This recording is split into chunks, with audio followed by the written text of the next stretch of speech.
Let's talk about content. Tom Franz is a culinary ambassador between Germany and Israel. As a personal remark, when I was studying in Madrid in Spain, I learned how important the kitchen of a nation is to reflect on the culture and the mindset of the people.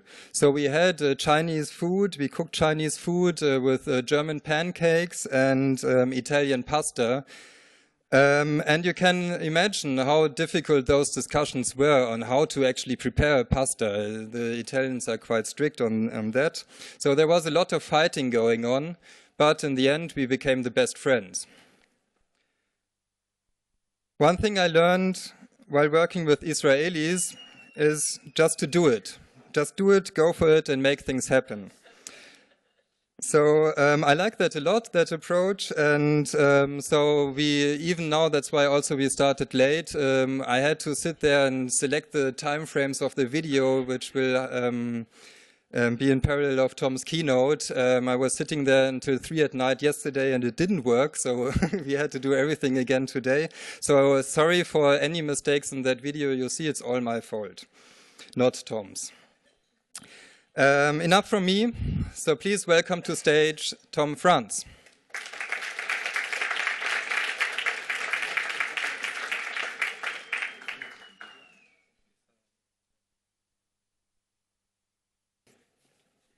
Okay. Also ich frage jetzt einfach mal, wie viele würden mich nicht verstehen, wenn ich auf Deutsch weiterrede? How many of you wouldn't understand me if I speak in German? Okay, sehr geehrte Gäste, wir bitten Sie nun in den Kuppelsaal. Because I wasn't told to speak in English. So, okay, I will... Wir bitten Sie nun in den Kuppelsaal. Dort findet die Verleihung des Arno Lustiger Ehrenpreises statt. Herzlichen Dank. Okay, you're invited to leave.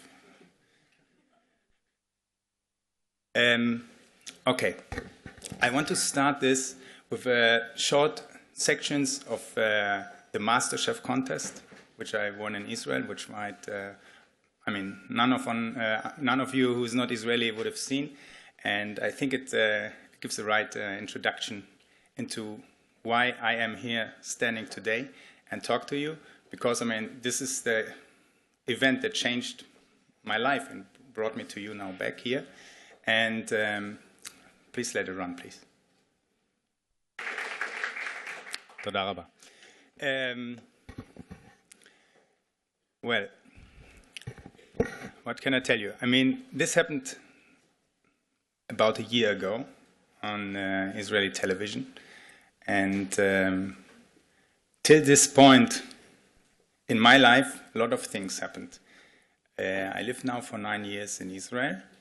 And I have a long history with Israel, which I want to, in some points, want to tell you, because I think this is part of the relationship between Israel and Germany in general. I mean, like this Congress today, there are a lot of efforts, a lot of initiatives that people want to connect between Germany and Israel.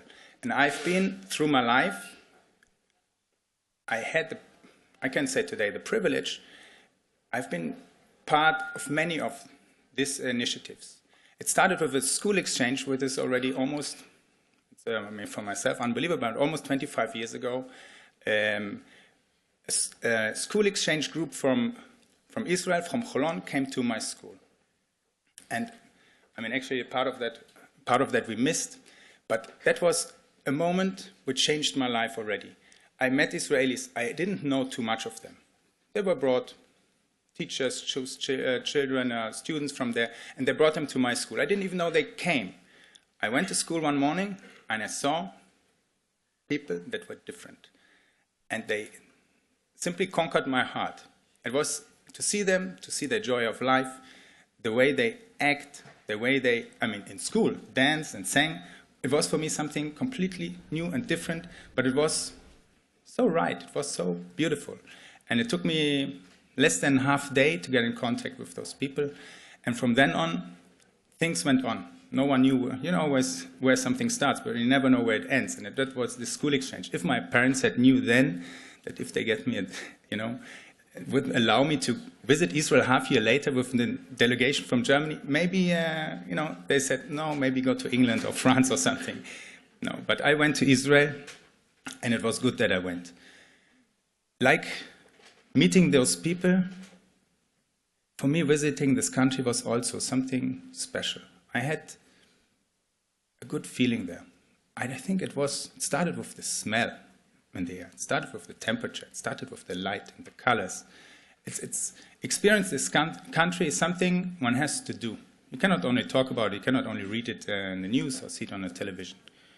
And this was 25 years ago, and it started like this. And because of this great start, I also looked for more opportunities to come to Israel. First it was visiting friends, and then it was also to find a way to live there for longer. I had then, the next organization I came with to Israel was the Action, Reconciliation, Peace Service, die Aktion Sühnezeichen Friedensdienste. That's a disadvantage of living in Israel. When you come to Germany, you get a cold. That was, for me, instead of doing this, the army then, and instead of doing the national service in Germany, I found a way to come to Israel with the Aktion Sühnezeichen. And I came there in the middle of the 90s for 1.5 years, and I worked in a hospital in Tel Aviv with chronically ill people and with Holocaust survivors. I think this is something everyone who visits Israel as a German will come to that point that he meets. I mean, today they're more rare, but still, you will meet your first person that will, you know, pull up his sleeve. I know some Hebrew better than my English. Pull up his sleeve and show you his number on the arm. And when you want to live this relationship with Israel, I mean, intensively and honestly, you will have to make this experience and meet those people. And you have to also face your feelings that you have when someone shows you his arm and asks you, what did your grandfather do during this time? Where were they? I had these experiences, and I passed them through a lot of times. Very interesting, and I think this is very important also to put emphasis on. No one ever blamed me for being German. No one. Although they knew I wasn't Jewish then, they were interested in what was or what I knew, but more they had this, how can I say, this misunderstanding, not misunderstanding, this missing understanding of how that could happen then. It was all the time there that people, Adayom, sorry, Hebrew. Till today, I still don't understand how that happened in Germany, this country of culture, the country that we were so involved in, we loved. That was after now, 20 years, I still remember this. As the people ask me, why? I still don't understand. How could it happen? I think for this is also very important to do all these exchanges and voluntary service with those people, because it won't take too long and they won't be there anymore.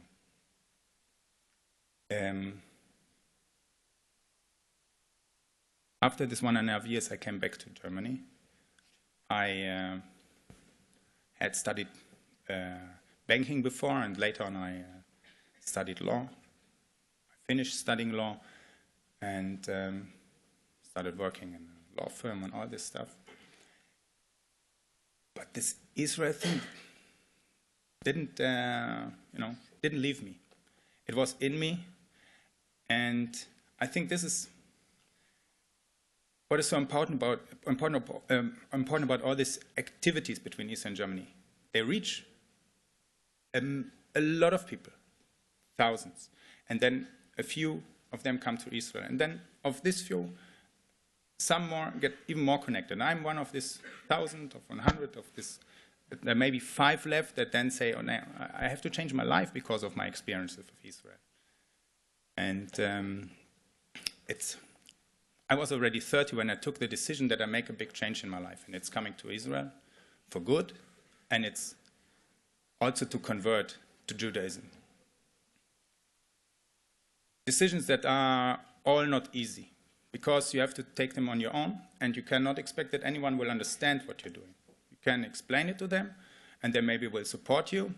But maybe when you turn around, they think, you know, no one said it to me, but just think of my parents that, you know, after all those years that they helped me studying all this, and then I say, no, I'm going, and by the way, I'm also changing my religion.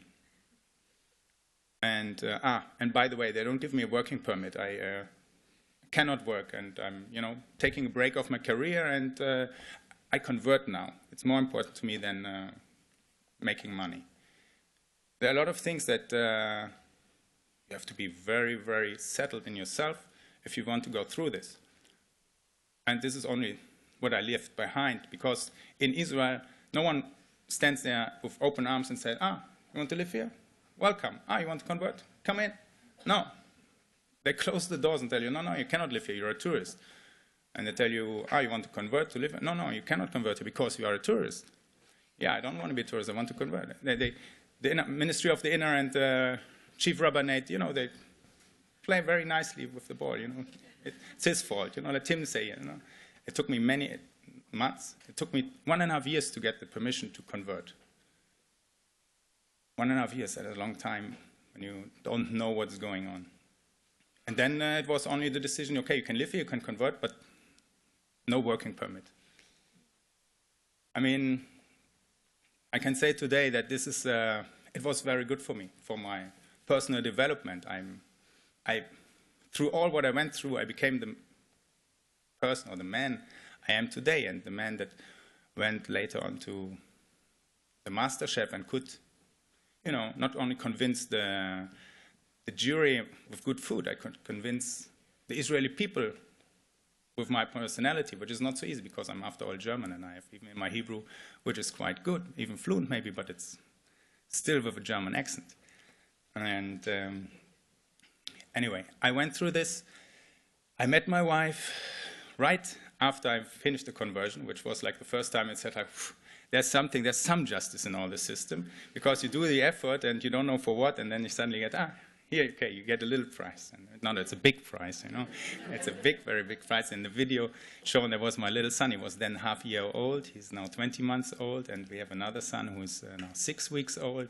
So it's a very, very big prize, and it's growing every day. And it was my wife who really knew that I have this, I don't like to say it on myself, but I mean, I repeat what they said in a way, that I have a gift in cooking. I can do some special things with food, although I'm a banker and although I'm a lawyer. It's like in German, it's easier to say, you know, I've heard it before, you know. I say it, maybe someone helps me to translate it. It's, mein Beruf war Jurist, aber meine Berufung war das Kochen. Das ist, someone to translate this to proper English? Okay, this one, yeah, maybe, okay. Whatever. Okay, the one was my job, the other was my destiny. I mean, it was like, it's calling me. It was not only calling me to Israel and converting, it was also calling me to my destiny and what I'm doing in my life. And it's a very nice experience after all. So my wife saw this talent in me. She was a PR expert for chefs and restaurants, so she really knew what she's talking about. She knew what she's tasting. And she was the one that then sent me to this MasterChef. And that's where all these changes start that I want to tell you about. Maybe you can see the second part of the video. You have prepared it for us? אלוקים אדירים, אני בגמר, אני פשוט הצלחתי. ככה נראית המנה שצריכה לזכות במאסטר שף 3. מזל טוב. עשי את זה בשבילך. אני חושב שאני לא מסתבך, אני צריך לבצע מדויק. מדויק. אתה תגמור אותנו עם הטכניקה שלך. אני עברתי דרך ארוכה לפה. זה הזמן להעז ולנסות, לקחת סיכונים. אני מה זה מאושר. המשימה הזאת היא קשה במובן מסוים. זה פה מדובר על הכבוד של אמא שלי. אתה מבשל בחסד. יצא פצצה, יצא מסעיר. זה פשוט חלום. זה יד. איזה יד. המתמודד הראשון שעולה לגמר של מאסטר שף הוא תום. ועכשיו יש לי הזדמנות לעשות את זה, להיות המאסטר שף, המאסטר שף של ישראל.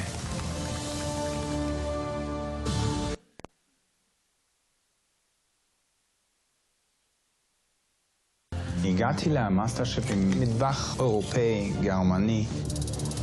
הולך אחורה לתקופה של החיים שלי בגרמניות. בחורף בגרמניה נהגנו לאכול כרוב, תפוחי אדמה. זה כמעט עושה לי להתגעגע לגרמניה, ואני לא מגרמניה. Stunden, das heißt bis 5%. במהלך התחרות אני מאוד התפתחתי. אתה תגמור אותנו עם הטכניקה שלך. למדתי יותר על בישול מאשר בכל השנים מאז שהתחלתי לבשל. נורא טעים. אין מילים להסביר. זה חלום, כן. זה יד. הייתה לי הזדמנות להתקרב למטבח הים תיכוני. מוח נגד מאוד פלפלים חריפים. זה בהחלט פעם הראשונה שאני נוגע במוח, אני בטול מוח. זאת אלוהית. תגיד, תום, אתה בטוח שאתה לא מרוקאי? אני גיליתי שאוכל בשבילי זה גם ביטוי של יצירתיות. תום משוגע היום. כן, היום תום. כן. כמעט אומנות הייתי אומר, שלא ידעתי שיש לי את זה בי, ודרך האוכל זה פורץ החוצה. המנה נראית פה כמו תכשיטנות. ואדם יכול להתפרק ממנה כזאת. למישהו כמוני שבא לארץ, גם אחרי שעברתי גיור, עדיין הרגשתי, אני עדיין עומד קצת בצד, אני עדיין קצת זר. תום, אתה המצטיין של המשימה.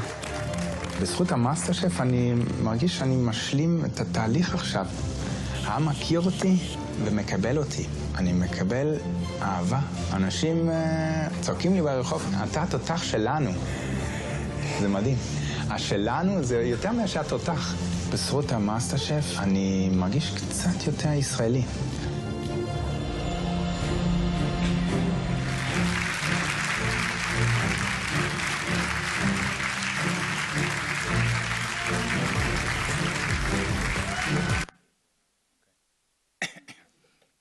Also wir sparen uns das Ende, denn das ist mittlerweile bekannt. Das ist das Finalgericht, was ich dann serviert habe und wo ich dann am Ende auch gewonnen habe.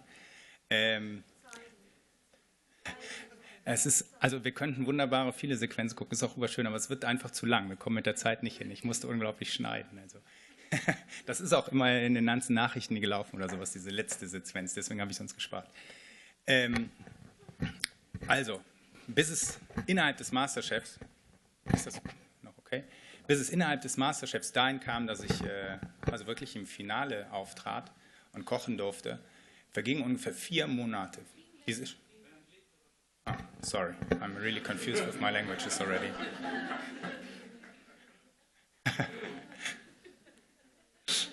This is actually exactly what's happening to us at home. I mean, we have 2 children. I mean, I speak with them German. My wife is born in America, our mother's American, so they speak English with our children. And between us, we speak Hebrew, and they speak Hebrew in the kindergarten. So we have a big balagan at home with all the languages, and sometimes we forget in which language we are talking. So excuse me for that. From this audition that you saw till the final was a time period of 4 months that this season of the MasterChef was broadcasted. It was broadcasted twice a week at prime time, 1.5 hours, rating from 35% up to, in the final at the last, you know, when I was really became the MasterChef, we have a rating over 50%, which is like a soccer world championship with German participation or something, and even then not even. It's amazingly high. And so during this 4 months with this high rating, and I became very well known in Israel. And the thing is, we had this production like 3 months ahead.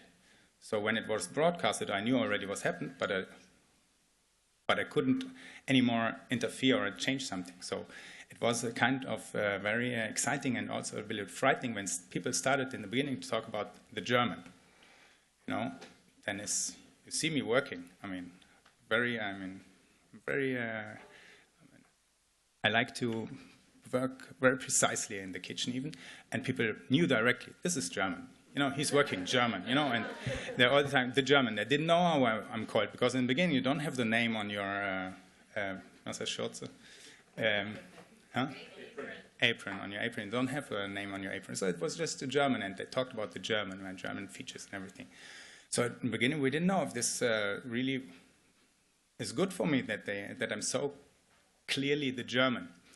And well, it took a week or two that we understood, okay, people like this German, and they started to recognize me in the street, and it was really getting very exciting. So during these 4 months, the German became to Tom, and the people really called me the Totach, which is like the hero and something in the street, and it was really funny. It's just for cooking, I mean, just imagine. And yeah, that's why I'm actually here, because after all, it's culture. It's about food. I mean, it's something between the countries which everyone, you know, just looks. And no one tasted, no one smelled my food, and they all thought they knew exactly how my food tastes like. And they, you know, they say, and it's amazing what bridges you can build with food suddenly. I mean, you just have to know where to cook.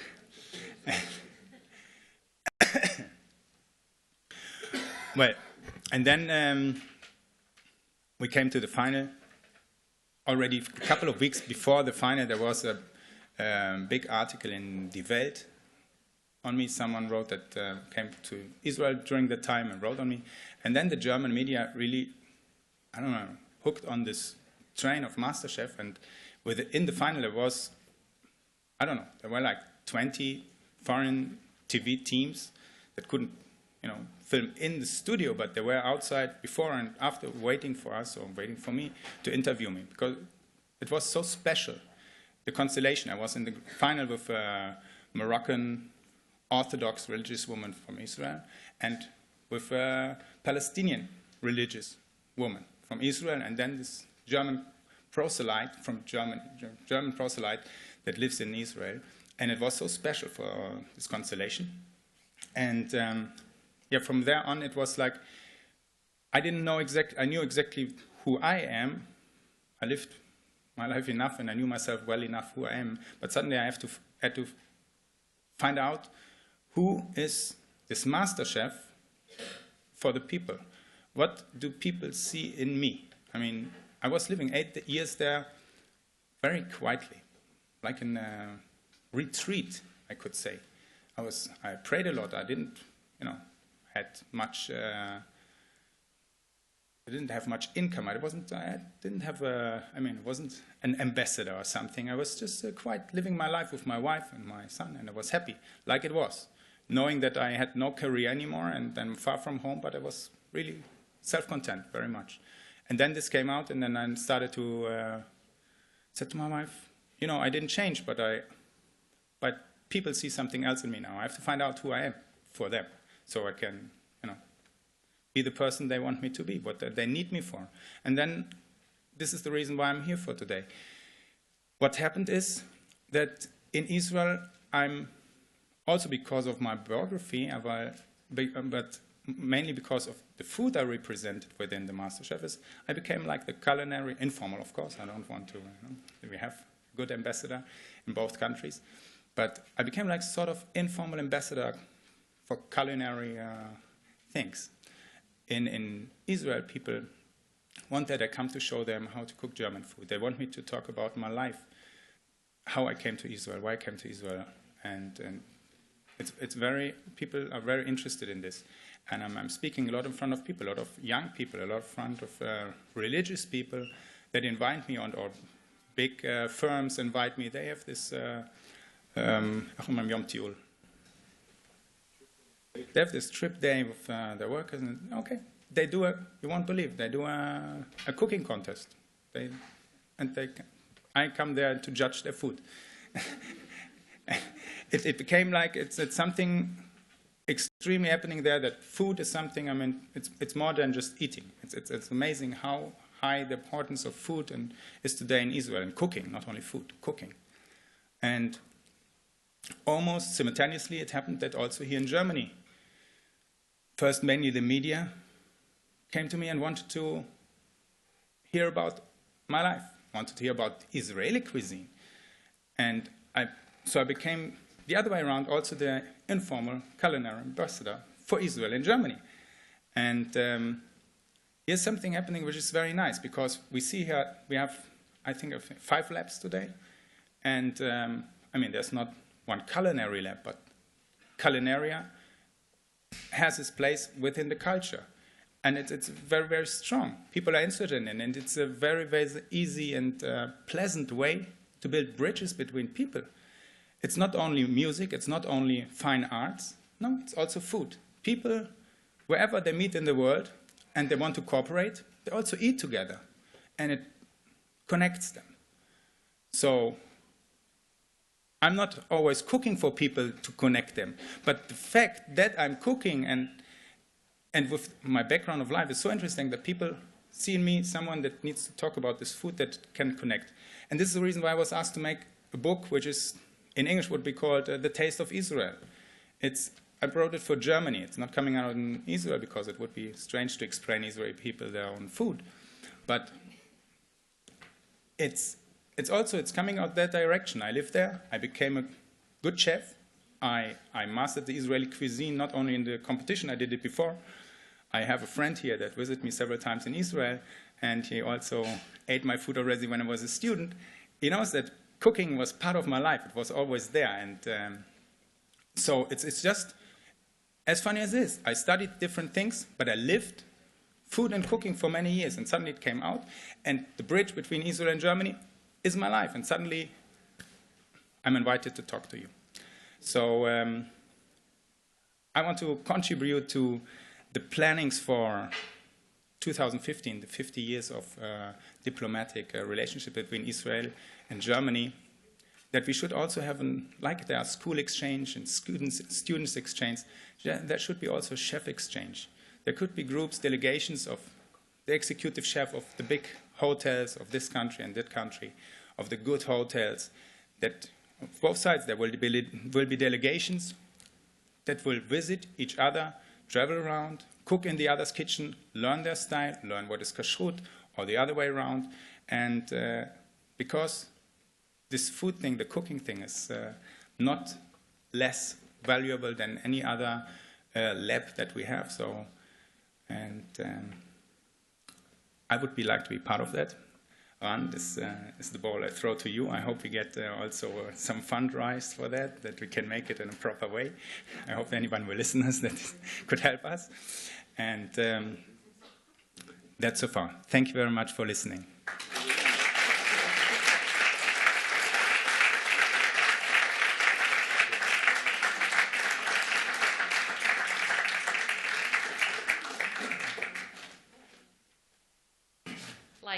The bridge between Israel and Germany, and having 2 children now, also making the topic of this conference coming true, namely Connecting for Tomorrow. So he definitely did this already. So he was not just a perfect introduction, he also talked about something really important, and it's not having just a profession, but having a call for life. And working in the cultural sector, a lot of people, artists, normally have this call for life. And that's why the sector is also thought of having the highest potential for innovation, because people not just work for profit, that's what's thought of, but work for the call for life, working for ideas, working open-mindedly. And that's why the cultural sector is supposed to be the one with the highest innovation. But in the end of the day, also artists, like thinkers, architects, whatever we think of in this broad definition of culture, needs to eat, and for sure wants to make his ideas spread over country borders, as we are here for. And then it comes to what we are talking about now, about infrastructure, about identifying trends, and knowing the framework to do business. In the end, it is business between Germany and Israel. And we have speakers here from different organizations who want to make clear or will tell you how this framework can be, how you can do business, how you can do cultural businesses between Germany and Israel. And when you want to connect with a different country, the first thing you go to or the first organization you think of is an embassy. So we have the first speaker is Ran, and you will tell us exactly how young people or like entrepreneurs, cultural workers come to you and what they have to do. Before we sat down here, Ran said they come, but they have to do their homework. So please explain us what is the homework before we come to you. I will try to make it brief. Shalom first. Hi. Hello. We'll do it in English, right? I will try to make it brief. And Tom, by the way, I think the caterer owes you some commission. You left everybody hungry and I saw them run. And German is definitely not a bad brand name. Also in cooking, I remember living in Sao Paulo for 5 years, and the best sushi was made by the Allemand, the German. German guy who simply was in the sushi business. I will be quite technical at the beginning, because after all, yes, we are bureaucrats and we work technically. What do you do when you are a German or an Israeli or anything else, international, working on German-Israeli cultural exchanges, and you're looking for the aid of the Israeli embassy, in this case, the cultural section. Unlike other countries that have cultural institutions, we sit in an embassy. We don't work with big budgets, unfortunately.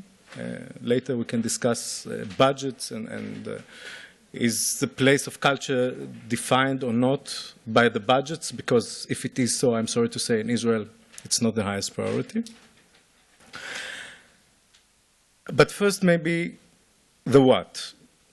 The what are the main subjects we work with, and they are quite archaic, and feel free to mix and mingle them or invent new mixes between the different sectors that we work with, because today they are not so much relevant, but when you employ people, you have to employ them by the expertise and to give them tasks and fields, and this is how we work. Basically, we are only a team of 3, me and 2 assistants, and we divide more or less the sections as you see there in blue: performing arts, theater and dance, fine arts, music, literature, Israeli culture in Jewish communities, which is a section we can relate to. Jewish communities in Germany love and do well by inviting Israeli artists.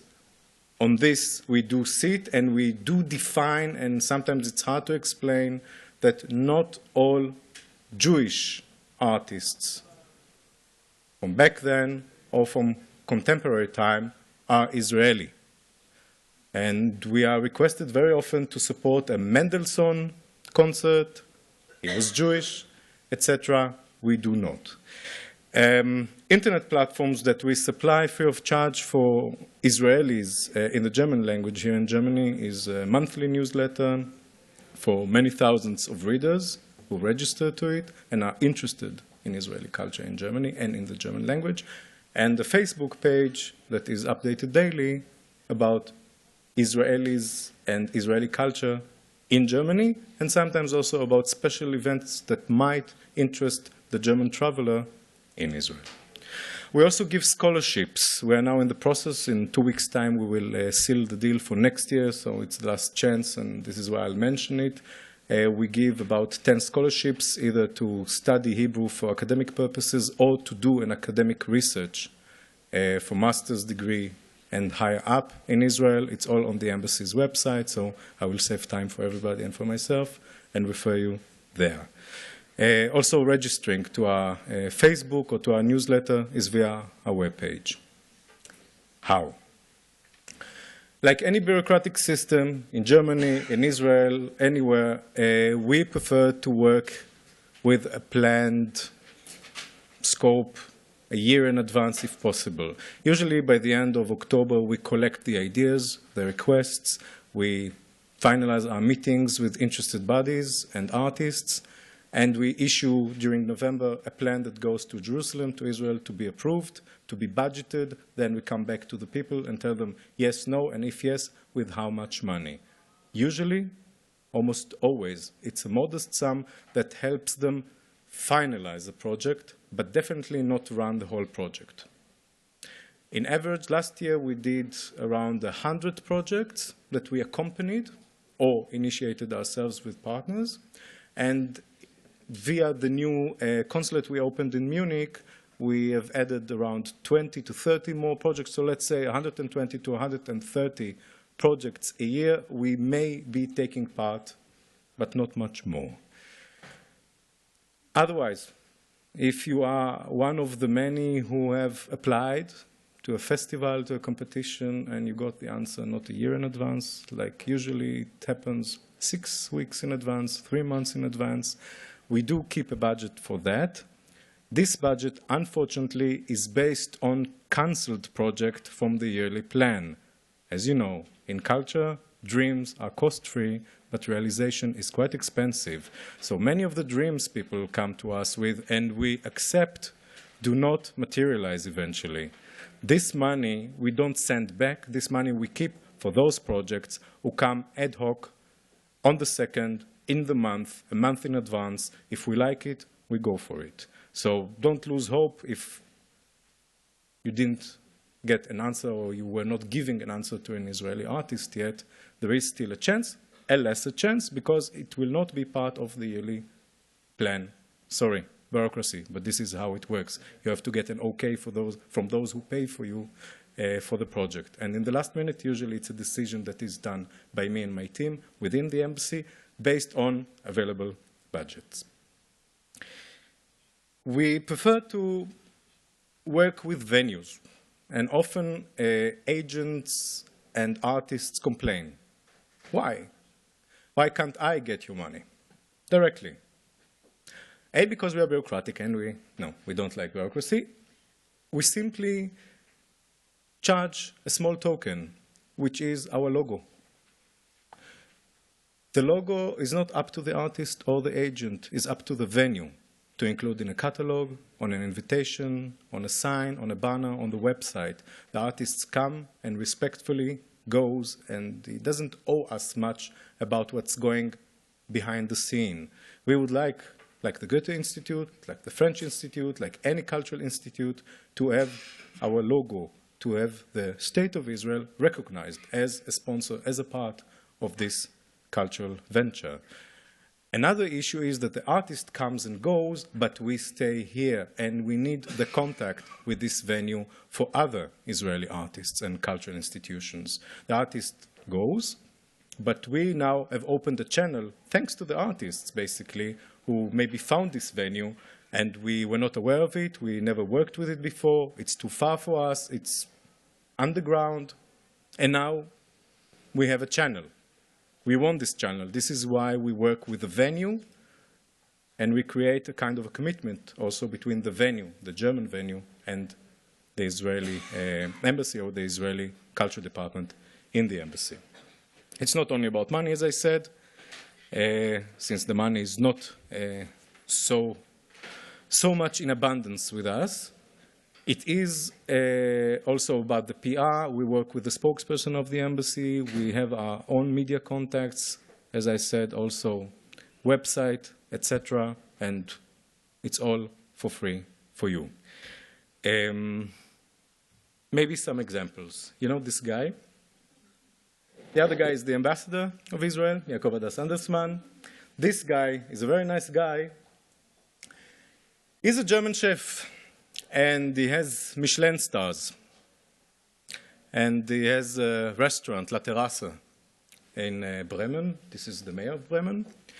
And when we joined as a partner country to Jazz Ahead, which is the biggest jazz fair maybe in the world for the professional community of jazz and world music, I thought of bringing Tom Franz. Then he wasn't yet a winner. He was just a competitor, but I saw him already as a bridge between the countries, and we approached via a few channels. And it so happened that by the time we brought him to Bremen, he was already the winner of the MasterChef. He cooked for a week kosher food in a restaurant in Bremen with a special menu. It got, and I have, if anyone is interested, a huge media file, both on television and on written media and radio from this event, basically almost diverted the attention from the main event, which was jazz, into gastronomy. Working with existing platform is smart. I suggest you to use me to go to those existing platforms, A, because we as an embassy cannot finance everything, B, because existing platforms already have their own sponsors. And then we just have to add the Israeli art, the Israeli ingredient, if it's an artist or a theme we work under. And I'll give you, just in the field of music, a few from the last 2 years in which I am here. Let's start. Jazz Ahead. Besides jazz and world music, we kind of took over the local museum, local galleries, local cinematheque, local nightclubs, restaurants. We even brought a group that decorated the city's walls with graffiti from Haifa, Broken Fingers. And all was based on just kind of a business fair for the jazz industry. The Berlin Music Week, where we try in the last years to have a showcase of Israeli indie bands every year. The Reeperbahn Music Festival, where together with the Israeli Export Institute, we have a showcase on a yearly basis, and more and more business-wise, people understand that music is an industry, and this is why the Israeli Export Institute is interesting in previous years in collaborating with it. The Sounds of Israel was a project that started as a glove I threw in a visit. I'm finishing. Tell me to finish. I'm finishing. The Sounds of Israel was a project I threw in a visit to the Elbphilharmonie in Hamburg. I met the intendant of the orchestra. I told him, why don't we do something around Israel and not only classic music? Can you pull it up? A year later, an event of 10 days, 19 shows, all kinds of Israeli music with a budget of 250,000 euros. Only a few thousands of them were paid by the State of Israel, the rest by sponsors who believed in Israeli culture. And the last but not least that I would like to share with you was Klang der Welt, an offer, again, a glove I threw to the Deutsche Oper Berlin to make a whole season on Israeli and Turkish classical modern music. And it just ended. It was the last such affair of the Deutsche Oper. It's not bringing too much money. It was chamber music, but it was, at least in our case, full. It was funny because the Turkish embassy, after agreeing to it, boycotted it. I decided to go on, and basically we played one concert Israeli music, one concert Turkish music, and the last concert we made a competition in which we gave prizes to young Israelis who wrote pieces especially for this concert from Turkey and from Israel, and the winners were from Israel and from Turkey. The number two and number one were Israeli, the number three were from Turkey. It was very successful. It gained a lot of media, and it proves that in Germany we can also build some cultural bridges, not only to Germany, but using the Turkish component, which is very strong here. Questions I think I will answer later because Michael is marking for the last 5 minutes that I had already my 5 minutes used. Thanks.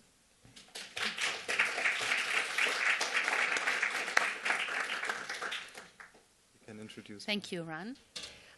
When we're talking about innovation, who better we could invite than someone who's working actually for the center, innovation center of a college.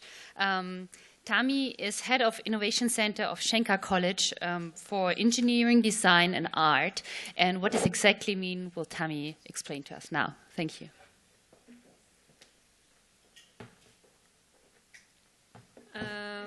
Okay, a short introduction of Schenker for the ones who doesn't familiar with the institution. We have a quite unique set of skills and knowledge area within the institution. We have a faculty of design, multidisciplinary arts, and a faculty of engineering, which generate a very interesting combination between the fields. We have fashion design, jewelry design, interior design, communication design, and textile design. And from the engineering, we have chemical engineering, plastic engineering, industrial engineering and management, and so on. And all these integrations are very special. And we are quite one of the leading design institutions in Israel with many international collaborations. And in recent years, there is a recognition of what is called the creative industry and their role in economic development, growth, and prosperity. And also an interesting movement of students where they look for colleges or academic institutions where they are going to study. They look how these institutions can support them when they graduate to carry on and develop their ideas into business ventures. We can see these trends all around the world. And in the end of 2011, we established the Innovation Center at Shenkar. I share with you here the recent branding of the Innovation Center, which is called Accelerating Creative Talents. And when we talk about entrepreneurship, we speak, and on innovation, we speak about translating creativity into implementation of ideas. And what is the business opportunity for the cultural and creative entrepreneurs to further develop and use their creative abilities into economic development. What we are doing in the Innovation Center at Shenkar, we have three main paths. One is entrepreneurship, which we run an incubator program for our graduates to keep on and developing their projects. All the research activities, whether they are with the EU fund, we have also collaboration with Germany, but in the European institution as a whole. Chief scientist, and we leverage on existing platform to carry on such projects. And basically, the role is to bring the knowledge developed within the institutions into the industry and into the economic cycle. I will show you some examples of projects that come out from the Innovation Center, in which we start to examine the boundaries of art and design and stepping beyond the comfort zone of design as a single discipline, but to look at it as a cross-disciplinary activity. And the designers and the design project are basically a mediator of many times of social, cultural challenges, and they are able to bring new solutions to existing challenges. Here we can see a project done by one of our students, which these are aid drops, aid kits or aid packages that should be used in crisis areas when aid should be given to the citizens. And the current situation is that when these aids arrive in big quantities, many times they are taken by the local militias and they don't reach the real audience. So this is a new way to look at the problem and give a new solution.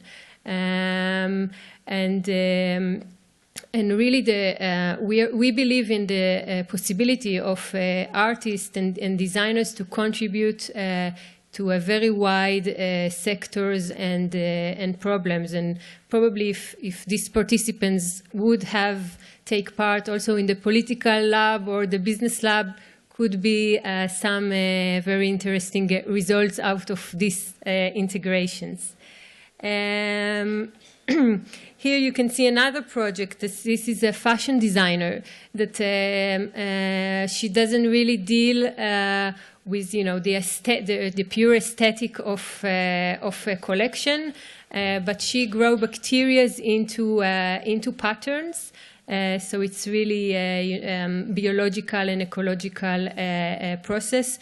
So it's really demonstrate a new way of thinking about creativity and how can it be applied in many, many new ways.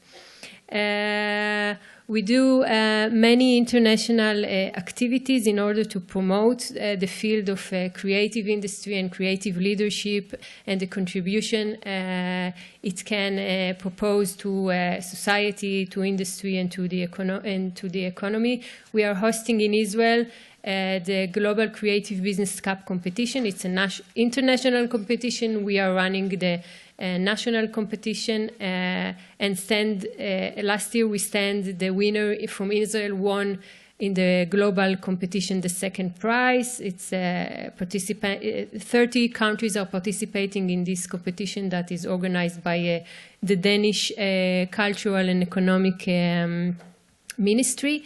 It's very interesting to see that in Europe, many European countries and institutions are recognized the interest and the importance of design in growth and prosperity, and they have a very unique funds program for helping and for new startups in the creative industries.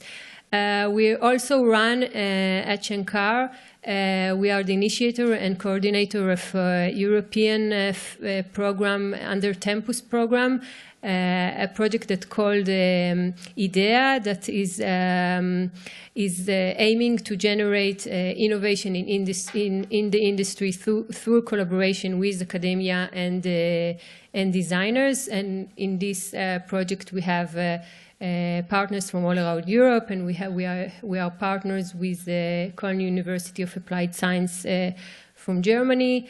So this is a really recent and hot area in European and Western countries, obviously, but also China and India are not really staying behind, and they really develop their own programs to compete and develop their next generation. So it's very interesting to follow.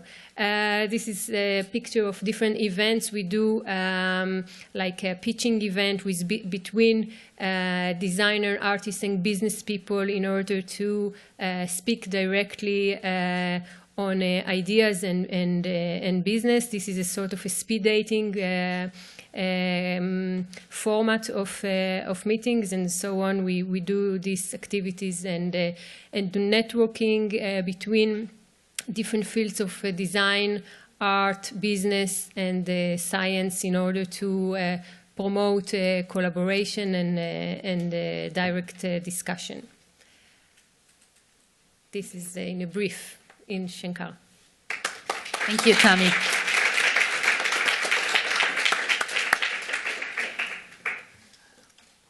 When you look for partners in Germany who are situated in Germany, you might come up with Andreas. He's executive board member of the German-Israeli Fortune Forum here in Berlin. Tami did the same thing. They have a project together, and yeah, it's a very wide field. He already said that where he can help cultural workers or people working in a cultural field. Yeah, thank you for the kind invitation to the Israelkongress. We are here the very first time as an organization. The German-Israeli Future Forum Foundation, das Deutsch-Israelische Zukunftsforum, Keren Forum HATIT, is a very new, relatively new organization based on an initiative by both the President of the Federal Republic and the State of Israel, and that was 2005. It took up to 2009 until we started with funding activities. And we are a funding organization. We are not a federal institution. We are a foundation under private law. So we are independent. We had, as the highest gremium of the foundation, a board of 12 members, 6 from Israel, 6 from Germany. And as the name suggests, we are trying to deal with challenges of German-Israeli relations today and in the future. As I said, we started in 2009, and we had several interesting cultural projects, but to tell you the truth, we were not really, let's say, it was not the outcome we expected, and we were really much thinking about what is our position in the cultural field in German-Israeli relations, because I think, and maybe some of you have some other opinions, the cultural field is a very stable and well established ground in German-Israeli relations, especially here looking in Berlin and looking to Tel Aviv. The network of artists between Tel Aviv and Berlin is amazing. So what we're thinking about is how to, let's say, foster these relations out of these centers like Jerusalem, Tel Aviv, Berlin, to some other regions in Israel and also in Germany. And what I have to say right at the beginning, we are not funding any business. So I was thinking about if we are really here at the right place if it comes to cultural entrepreneurship. We are not funding entrepreneurship. We are a non-profit organization. We are tax-free, so we are not allowed to fund any business activities. So just to make it very clear at the beginning, but I just want to explain what kind of projects we are allowed to fund and we are looking for. And it's somehow a strange situation. Normally, we are not making any advertisement to spend our money. Normally, the way it's vice versa. So we get a lot of proposals, we get a lot of applications, but we are looking for good ideas, for some, let's say, specific, somehow innovative. Everything has to be innovative, but we are really looking for some interesting, innovative things in these German-Israeli relations. And I will just use these 5 minutes to give you a short introduction into the activities and the regulations of our funding activities. And as I said, it was an initiative by the presidents of both Germany and Israel. This is one of our main points. We are working bilateral. We are not a German institution. We are not an Israeli institution. We are a bilateral institution. So we have our main office here in Berlin, but we also have an office in Tel Aviv. So we are based both in Israel and in Germany. What we are doing, so as we are 5 years old and we are still in the profiling phase of our foundation, we had very interesting discussions in our board regarding what is our mission. What is the specific thing we are doing in this very well and very established German-Israeli relationships. There are a lot of institutions, organizations, programs dealing with this. And one just explains the activities of the Israeli embassy. There are a lot of activities of the German embassy in Tel Aviv. There are 2 offices of the Goethe Institute in Israel and many more cultural activities. So we are just in our finding phase, where's our place? And what we defined as our very first mission is that we provide funding and support for people from Israel and Germany working together in bilateral projects. And this is our main topic, working together. So there has to be a kind of working process. They have to have a kind of challenge, a main topic they are dealing with. So to tackle challenges arising in both society as well as those relating to German-Israeli relations. We know that we are living, let's say, in very interesting times in Israel, in Germany, in very changing societies. And what is the thing young Israelis, young Germans are dealing with? So this is, let's say, our main area.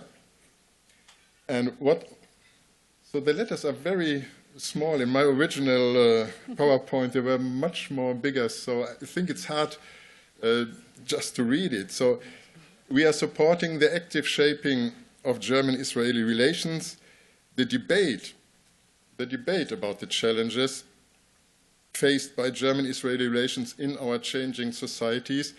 Maybe you have noticed the demonstration outside here. So this is part of the reality in Germany, but it's also part of the reality in Israel. There are very much young Israelis asking critical questions towards Germany, to the actual situation in Germany, as vice versa. This is part of our funding activities as well, and our thinking, where are the main areas of our activities.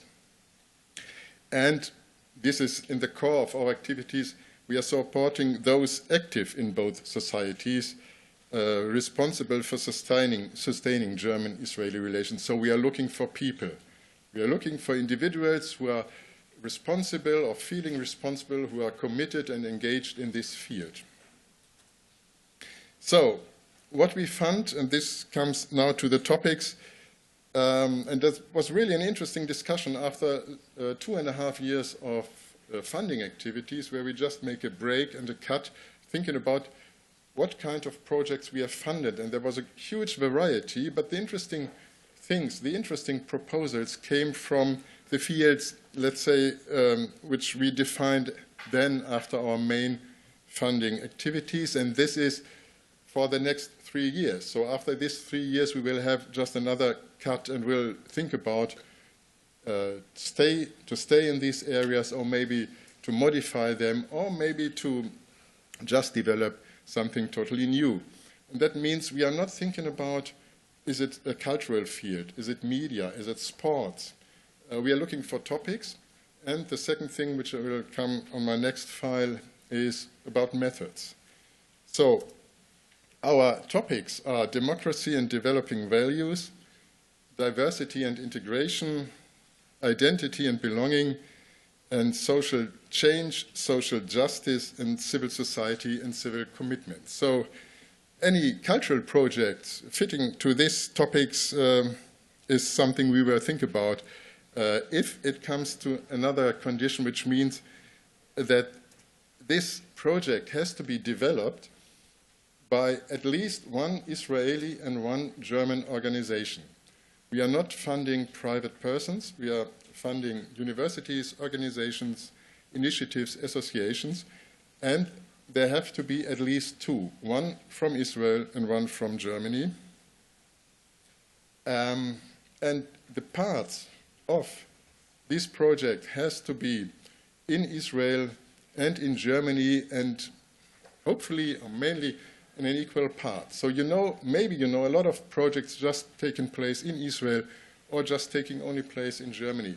This is nothing we will fund. We will fund only projects which will taking place in Israel and in Germany. And I was talking about a topic, a challenge they were dealing with. They need a goal. This project has to define a goal before it starts, so that there is a kind of goal-oriented process. We are not saying what kind of goal. So it can be very different things which are defined as a goal, but there has to be a goal. Our target group are young multipliers, and I'm always looking for an adequate English word which is not these leaders. So I was once as a guest in Germany as a group of young German leaders, and that was in our bus and in the hotel and everywhere. So translating this, it always brings me to some strange feelings. So we are looking for people, young multipliers, potential young people in the age of 18 up to 40. This is our definition of youth, up to 40. So thank you. I was waiting for this. So, and the last point is that this project has to take into account the diversity of these societies in Israel and Germany. And I just have another 2 minutes for 4 examples of projects we are actually funding. The first one is a cooperation, not a cooperation, a support of Schenker, the fashion design department of the Schenker College, with the ESMOD Design Academy here in Berlin, which was totally new for us. I'm not an expert in fashion design at all. They started a project, a mutual project about sustainability, sustainable fashion, and they will combine it with the question of identity. What has fashion to do with identity? So this is something which opened, I think, last week, the first exhibition in Tel Aviv, in Ramat Gan at the Schenker College, and it will come to Berlin on February as part of the Berlin Fashion Week. We are supporting an interesting design project, and I've learned that design has not only to do with designing of some glasses, bottles, chairs, but also with designing communications. So this is a cooperation of the Bezalel Academy in Jerusalem with the University of Arts here in Berlin and the German Association for Design Research. And this is a neighborhood project here in Berlin, which is take part in a, I don't know the exact name of the Kiez, so it's part of Kreuzberg around the Franz-Mehring-Platz, and with a neighborhood in Jerusalem, Beit Safafa. And this is a project on different levels, a lot of research questions how in a neighborhood communication happens and what are the aspects and facts you have to be aware with in these specific surroundings. But it's also on a very concrete level to design and build up a kind of communication center over there. And the third level, and I think this is the hardest one, is that they're thinking to connect these two neighborhoods via digital media. So as it comes to a question of language, I think this is one of the hardest problems. So and this is Community Now, which opens just last week their first shop, their first lab at the Franz-Mehring-Platz. An interesting film project. Film is always expensive. Normally we are not doing any funding for movie projects because I've learned it's really, and if you get a huge amount, it's only just like a drop into a huge sea. But we are supporting a project of the DFFB, the German Film and TV Academy here in Berlin, with a film department of the Tel Aviv University, which is called Back and Forth. They are dealing with identity, questions of identity, and the question of young Israelis coming to Berlin, but also, and this is not so well known, young Germans going and living in Israel.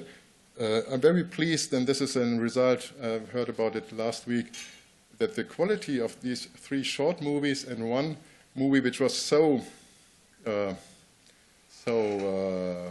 good, so well done that it's more than a short movie, so it's I think 45 minutes.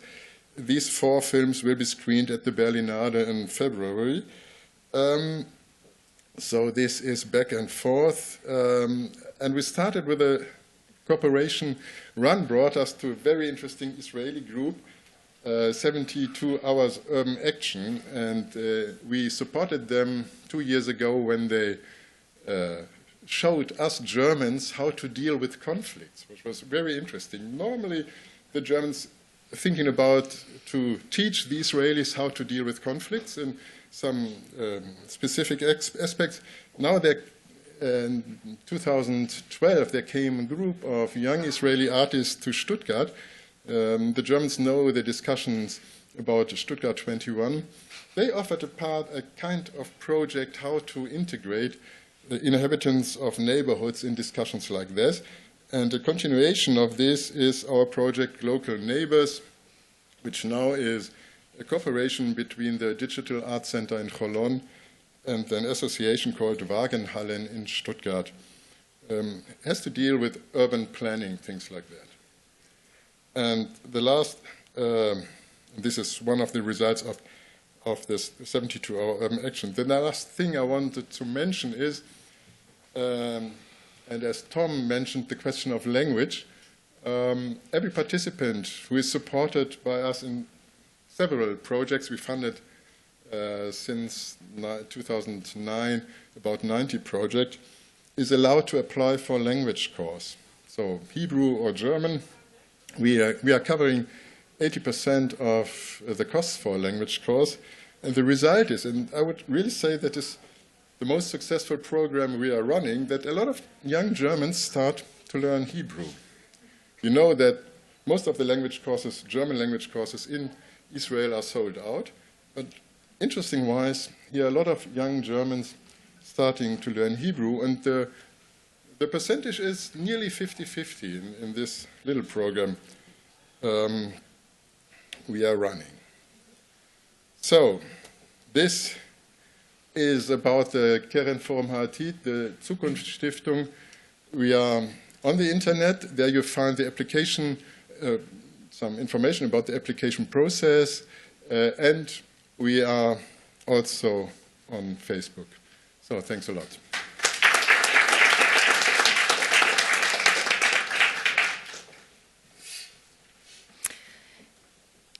Thank you very much, Andreas.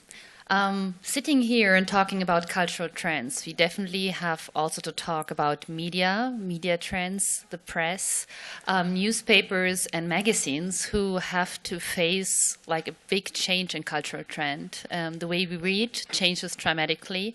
And so Stefan Scherzer will tell us. He's managing director of the Association of Magazine Publishers, how the change into a digital world has to go on. And this, his association already has a big exchange with Israel because they have a high need of innovation, which they obviously find in Israel. Tell us about it. Yeah, thanks. Thanks for being here. Feels really good. But since the chef spoke, I'm so hungry. I don't know how you feel, but I see these potatoes. But anyway, it's great to be here. And the VDZ represents, and we're talking about entrepreneurs now, more than 400 German publishers, small, medium size, and the big publishers in Germany. And you know, like Hubert Boda and Axel Springer and Friedrich Springer, they really support and have a very strong relationship with Israel for a long time because of the historical level. But there's, and in our days, and that's what I emphasize today on, there's a lot of innovation needed to get publishing and media to the next level. And when you think when you see how the world of media has changed, in the old days, publishers only have competed with themselves, with each other, right? And nowadays, it has changed massively. There's so many options because of digital, because of strong brands like BMW, Nike. They think, they act, they publish on all platforms. You know, kids today with games and social media, there's so many things you can do. You know, when I was a kid, the computer games were not really great. There was those little things hopping about the black and white monitor. That's boring. But in our days, games and videos are so interesting. Right? And when you go to YouTube, it always goes on. It never stops. It never stops. So that's a huge challenge for publishing companies in our days to keep up with the change and being able to address. And the main challenge, and then we're talking about culture, is how do you combine an editor who believes that what he writes is the most important thing on the planet with a developer who also believes the code I write is the most beautiful thing and the most important thing on the planet. And in the digital age, you need both to connect. And VDZ is, for many, many years, we have groups of publishers. We take them to the Silicon Valley for more than 10 years now. Since 3 years, because it's, you need to be smart, traveling costs are going up. Israel is so much closer. It's a 4 hours plane ride, and there is a huge hub of innovation in Tel Aviv, more than 3,000 startup companies, very, very innovative, fast-moving, and the goal we have, it's one part of what we do as an association, is connect people to grow business opportunities. And I myself, I worked 4 years in California. I was running the digital business for an American publishing company. And I worked very closely with venture capital guys. And there was a lot of people from Israel there. And with startups, you have a lot of founders are from India, but you have also guys from Israel working together. And so I took the idea and said, we need to get closer to the Silicon Valley. And this year, Israel is our partner country. That's also a reason why I'm here. So the VDZ is running one of the, I would say, largest and best digital media conferences in Europe with the Digital Innovator Summit. We have speakers from Israel. We connect German publishers. And German publishers, you had 500 years from the development of the print engine to develop the print story. And in digital, 2007, when I went to the Silicon Valley, there was no Twitter. Last week, Twitter had a mind-blowing going public. And with the old school thinking, and that's another thing when we talk about culture, in the old days, a publisher could launch a magazine and you plan ahead for 2 years, like building a bridge. You build a bridge and in 10 years, the other side where the bridge has to come will still be there. Airports are different, but it's pretty much the same. But this airport is a good example because this airport, there's a lot of sand below that airport. So this airport is moving. And what is happening in media is because you don't know which will be the next product from Google, which is the next product from Facebook, or where's the next company like Twitter disrupting your old models. And that's a major challenge for all publishers, for all media companies to be able to connect editors, business guys, traditional managers with a fast-moving startup thinking, agile, iterative thinking. And Israel is the perfect example for that. Because you have very, very focused, small, extremely fast-moving little companies, and the demand in Europe and the US, but let's say talking about German publishers, is huge. Because otherwise, the readers want to have your content on all different platforms, and you need to accelerate by using, in a smart way, technology. And to end my little talk, I was extremely lucky this year, and our organization, in terms of our Israel year, we give away awards, and we give away the Lifetime Achievement Award, and I went to Henry Kissinger, to Mikhail Gorbachev, and the last years to our President Gauck. And this year, Shimon Peres was willing and able to accept the award in Jerusalem. And it was very moving. I mean, that's one of 1 million, or maybe of 100 million people. What I really liked, beside all the other things, that he was talking, we had 50 minutes, feeling like 48 minutes about the future. Why young people are important, why you need to empower women, why startups are really important to drive the innovation, why you need to connect, why social media is changing. So he's an entrepreneur.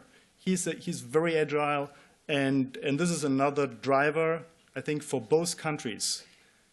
We are all aware about the past, but it's really, really important to address the future, and in the future, technology is a very important piece, but it's not the only piece. So you need to find the connections, and that's what our organization is trying to do with inviting entrepreneurs, giving speeches, inviting and connecting on meetings. Publishers, they need to invest with smart companies, and sometimes they buy, sometimes they only collaborate, and sometimes they just hire. So thanks, and it's good to be here, and it's a great conference. Thank you, Stefan. You see, it is a very, very broad field we're talking about. I hope we gave you a lot of information, ideas, and also questions, not just answered questions, but also hopefully some question arise that you can address to each of these person personally if you want.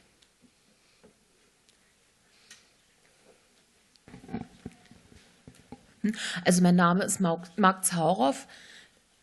Ich bin Vorsitzender also ich selber bin gehörlos. Ja, ich bin Vorsitzender der jüdischen Gemeinschaft hier in Deutschland.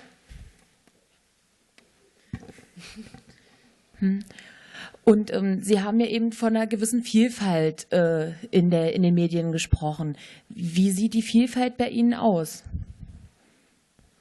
Haben Sie da zum Beispiel auch an gehörlose Menschen gedacht?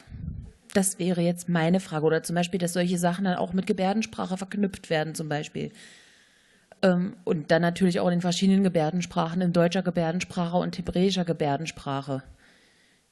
Könnten Sie sich vorstellen, dass man das eventuell miteinander oder auch mit dieser Vielfalt verknüpfen könnte? Weil es ist ja auch für uns gehörlose Menschen wichtig, an solchen Sachen teilzuhaben. Absolut. Hallo, bin ich live? Ja. Ja, erstmal herzlichen Dank für die Frage.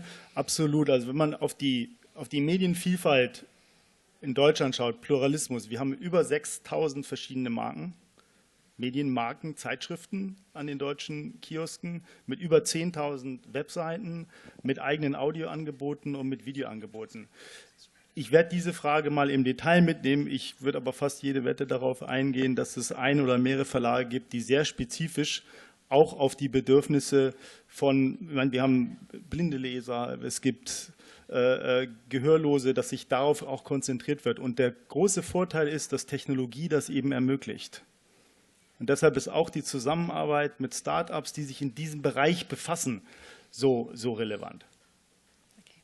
I just translate this into English for a second, or you want to do it yourself? Because I think some of the people here don't speak German. You answered in German. Do you want to say it in English again, like a really short I just spoke German. Here we go again. Here we go again. We saw it Here we with the go chef. I again, was yeah. so focused on that because it's a very important issue. So excuse me, I'm going to repeat. So I said basically the shortcut is technology is a good empowerer of using, of getting information to different target groups.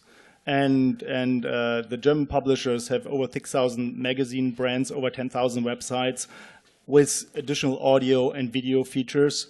So I bet there's definitely also publishers addressing those needs. And I'm gonna take your question with me and dig a little bit deeper. Okay.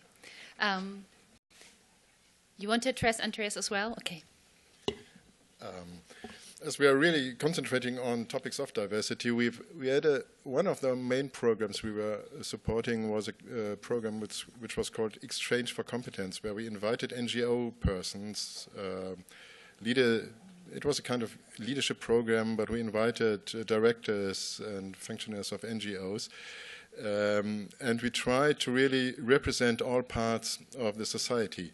And this is a challenge, for example, as it comes to religion. And we are talking about Germany and Israel, I think two societies where religion has a totally different role or Bedeutung, meaning. But we also try to represent different other parts. No deaf people, I have to say that.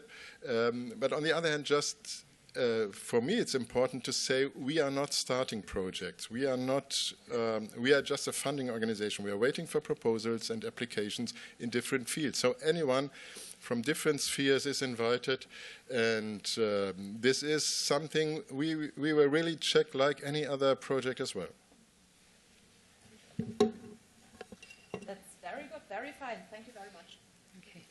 I was really interested how you say in sign language Jerusalem, because I heard that in sign, maybe they can, I don't know if they're paying attention. How do you say, no, they're saying bye-bye and everything. Tschüss, tschüss, yeah. Because I heard that you say Jerusalem in sign language like this. Does anybody have a reason, an answer why you say it like this? This is the note that you put in the Western Wall. So that's how you say Jerusalem. I think that's what I heard. I wanted to check it out. Is it true? Jerusalem, how do you say Jerusalem in sign language? Ah, kissing the wall. Okay, nice, okay. As long as you kiss or do something with the wall, it's okay. Okay, thank you.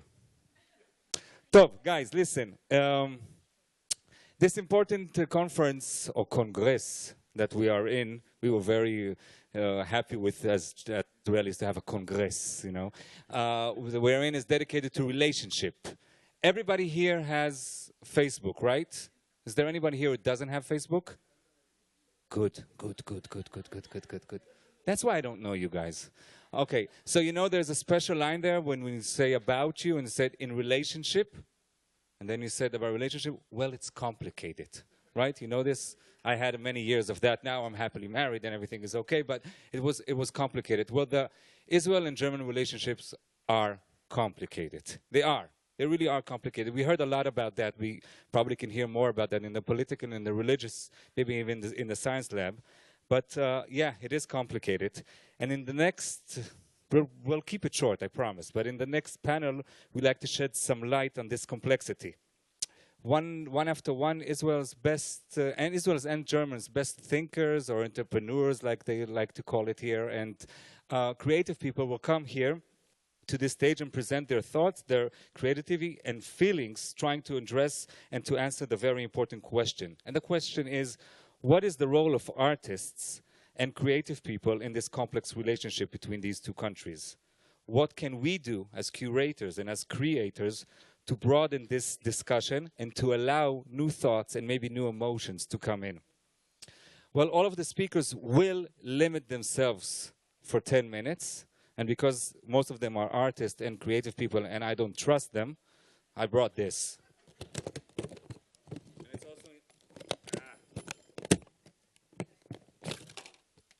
also inspired by Tom. It's like cuisine theme all around here. So this is 10 minutes, and when it's done, it goes like this. Okay? Not very violent. No, it's Germany. There's nothing violent here. Come on. Okay. One last note. I just want to tell you that a few years ago, I attended the Berlin Biennial. You call it in Hebrew, we say Biennale. A very political and social engaged one, curated by the very talented yet disturbing Polish creator, Artem Zujewski. I will not elaborate too much about my own thoughts. Anybody here in this room attended this Biennale? No, come on, this is the Culture Lab. So just raise your hand and pretend to have. I will not elaborate too much about it. It was a very political, it was very anti-Israel, it was very socially engaged Biennale, very, very disturbing in many, many ways for me as a Jew and as an Israeli curator and creator. To be there was a little bit disturbing, but there was one piece of art that was hung there on the wall and that meant a lot. It was in neon lights, in colorful neon lights, and it says only one sentence, and I will repeat this sentence 3 times, and I hope we will have this sentence in our minds when we hear our friends talking. It said, art is the highest form of hope. Art is the highest form of hope. Art is the highest form of hope. So please keep that in mind. The first speaker will be Susa Pop. Originally studied design, fine arts, and cultural management, and is now working for years as a curator for public art projects that involve new media technologies. She is the founder and director of Public Art Lab and realizes international network projects. Susa, please, I'm working on this now.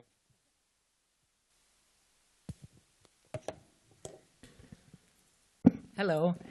Yes, thank you very much for this nice introduction. So it's getting a real pecha-kucha. And I try my best to keep these 10 minutes. So thank you for this opportunity to be invited and to talk here today. As I have been already introduced, we are realizing mainly international projects with new media technologies, which means we connect cities and its citizens. And I would like to show you some of our activities. I think they can be a good contribution for today, the later discussions. We start very early with kind of mobile, nomadic platforms, mobile museums, traveling artist museum to different cities, and mobile studios, nomadic production laboratory, which was also installed in the public space. Together with our co-curators, they used these mobile studios like cultural tools, depending on their local situations. So here, for example, you see it at the Ministry of Culture in Bratislava, where they tried to foster a dialogue with the politicians and the creative people. I thought I should mention these projects because they were very important for what we call urban prototyping, which means a temporary setup and in the public space with interventions to include the public audience into a dialogue and to find tools and strategies for a creative city making. So based on these practices, we started in 2008 to explore this whole field of urban screens and media facades and their, let's say, communicative and cultural use. So maybe the most famous ones, what you might know, is this mood gasometer of Julius von Bismarck and his team.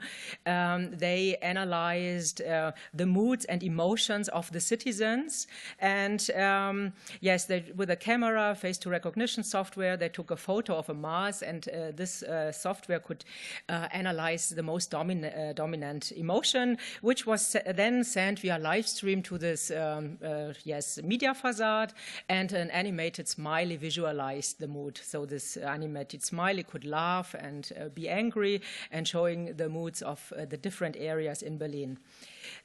We realized a lot of participatory projects and saw that they have a high potential of directly interact and include the public audience. And so we went on with this networked Media Facades Festival Europe.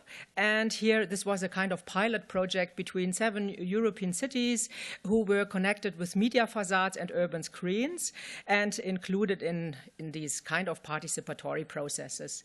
So here I'm shortly going to show you 2 showcases so that you better understand how we went on. The first one, what was interesting for a real, let's say city-to-city dialogue is this SMS slingshot, what you might know, and what was, often used, had a world tour, and now we also present them at an exhibition in Shenzhen.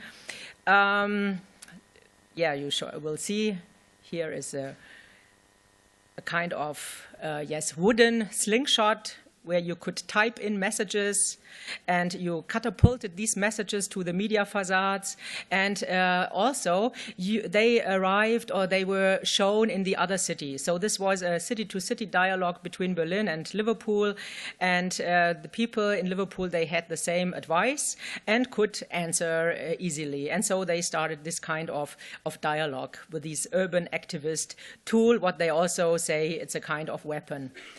Another project, what I would like to show you is a good example for a participatory project. This artist collective went to the neighborhoods and asked the mainly migrating people, how would you create your avatar? And by creating this avatar in talks and dialogues, they were invited always during the nights to animate their avatar with animation software, what you can see here. So always 2 people dancing together and animating their avatar on these walls. And the last one, what I'm going to show you is this city sleep light. This is interesting for data visualization because the artist used data through open source. Sources, and here, for example, he used the illumination of the city, then the traffic, and also the transaction of banks. And with these information, he created this kind of organic pulsing light, what you see here, and which was shown in every cities, and representing the city sleep light. So invisibly data generated and made visible on media facades. These experiences, I could show more of them. We produced 50 projects in total. Were very important to continue because what we are going now to do is to build up a worldwide network of urban media facades and screens to circulate artistic and cultural projects. So here a short overview of this kind of infrastructure, and now there are 14 partners, European partners, and 5 worldwide partners included. And we go into 3 city visions of the future scenarios of city, the networked city, what I have shown you with this SMS slingshot, city-to-city interventions. Then here are the new ones, what we produced this year. Binoculars, it is a kind of panorama camera where you looked into other cities, and while you have been looking at other cities, your eye has been tracked and was observing the place to which you have been looking. And you could choose the cities, so in which you want to see and yes, be in exchange with these public audience there. Ready to cloud, this was a telepresent ritual where the dancers met in an ephemeral screen in a cloud. So they were projected into the cloud, and they joined another dancer from another city. There are nice films, what I could show you, but I think the time is not allowing us this. And another interesting project is these United Colors of Dissent, what was a kind of democratic tool, and it was for the first time shown at the Ars Electronica Festival this year. So what happened? Yes, on an app, you could what you could download. There were several questions, what all the people answered together. The questions were available in 14 languages. And so the questions were like, do you trust your police? There were a lot of socio-cultural and political questions. And all the people answered these questions, and the answers were represented through a certain color. So after these 15 minutes of answering the questions, you could see the result on the media facade of the Ars Electronica Center. So this was really the start of a public debate and an interesting example for creating a forum with media facades. This Connecting Cities network is running for years. It's a multi-annual project supported by the European Union. So I come back to the coming year. In 2014, we have this participatory city, which is our future vision, with this showcase, what I have shown you, Giants of the Hoods, and how can we engage neighborhoods and local scenes into a participatory process with media facades and getting connected with other cities. And we have in 2015 the Visible City, where we want to explore this whole field of data visualization, data crowdsourcing. I was not bad. There are only 4 slides, I think. So if I bring this to the end. This is the scenario of 2015. And what I would say from my point of view, what is of course important if you want to bring countries together or work in an international context is of course to start already when you already start your production.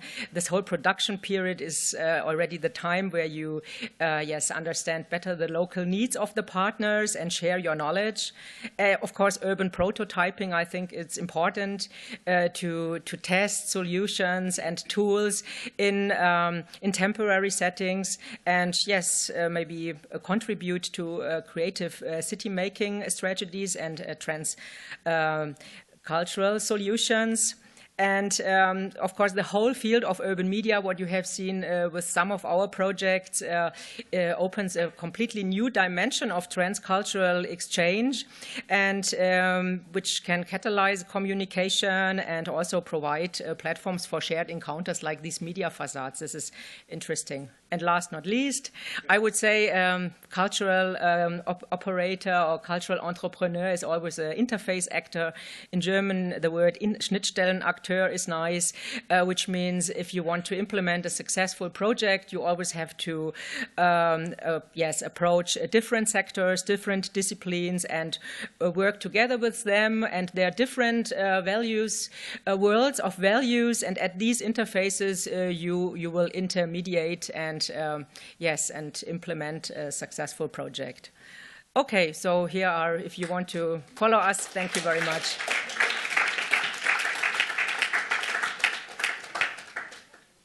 I leave you now. That was beautiful, really. Now you're leaving with the computer? Okay.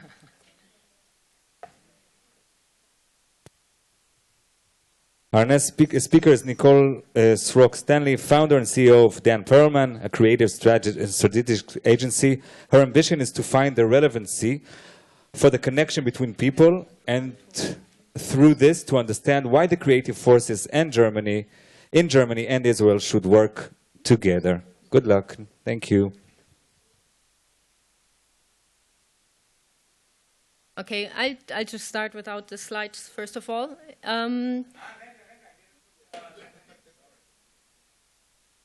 Yalla, come on.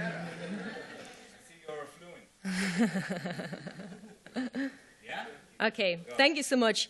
Hello, my name is Nicole Srock-Stanley, and first of all, I'd like to introduce myself just with a very few slides, because what I want to do is a bit foster the dialogue and then dive into the discussion of what we can actually do in order to bring the cultures and countries together. So who am I? First of all, I'm a proud mother of 3 little girls. And you see them, it's Ella, Una, and Lily. And this is my home, my most pressured activities. So, but apart from being a mom, I'm a founder of Dan Perman. As you said, we're an interdisciplinary strategic design agency. We have around 100 people working at the company, and what we tackle is all kind of creative problems. The more complex, the better it is, because we love complexity. So we do a lot of corporate work and work for Lufthansa, Mercedes, but we also build zoos around the world. And if you ever check out our website, you see giraffes and polar bears. It's not a mistake, we really do.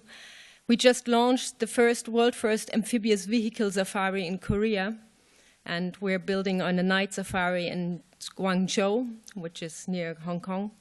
But we do pretty normal creative stuff as corporate design as well. So the more complex, the better, and that's why we like to come up with a lot of different projects. What I also do is I'm in the board of directors for Create Berlin.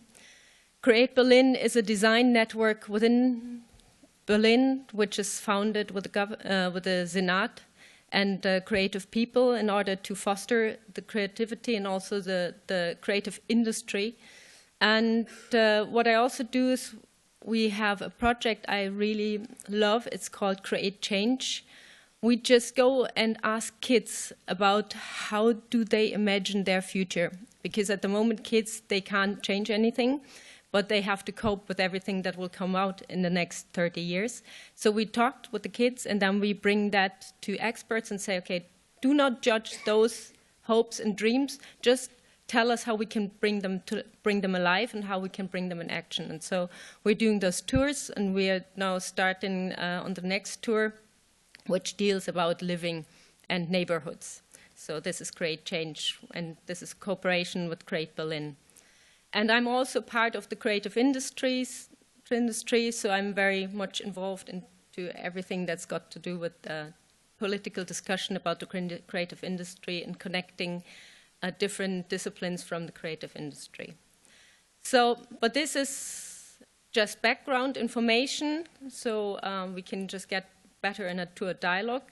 Let's and now just go to the brain work that I've come up to. Well, I ask myself the question, what can we actually do? So a new idea, to bring up new ideas, this is always the part where you bring together 2 things that normally don't match very well. Just to give you a slight idea what I'm talking about, and I think somebody will notice already what I'm going to show is, if you bring some things together like a carriage and steam engine, you most likely have a new invention, which was the automotive. I come up with a more recent thing. What do you get when you bring glasses and augmented reality together? This is pretty obvious, it's Google Glasses. So, but what do you get if you bring Germany and Israel together? Ooh, this is now a very interesting question. The good thing is about, I haven't a clue. Well, mostly it comes out as a cultural import-export program. I mean, I went to Givat Shmuel when I was young, and I had this exchange, and I think a lot of people did that as well, and it just really is a very emotional thing, and you get a lot of input. But is it exactly the stuff that we're looking for here in order to connect industries, in order to connect ideas, to connect people? Well, the thing is it that easy if you just connect 2 ideas, bring them together, fuse them, and then all of a sudden you have something completely new? I think, unfortunately, it is not that easy, because but it is all about getting to know each other. Like the way I went to Givat Shmuel and I learned about the lifestyle and I learned about the culture, it really touched my heart.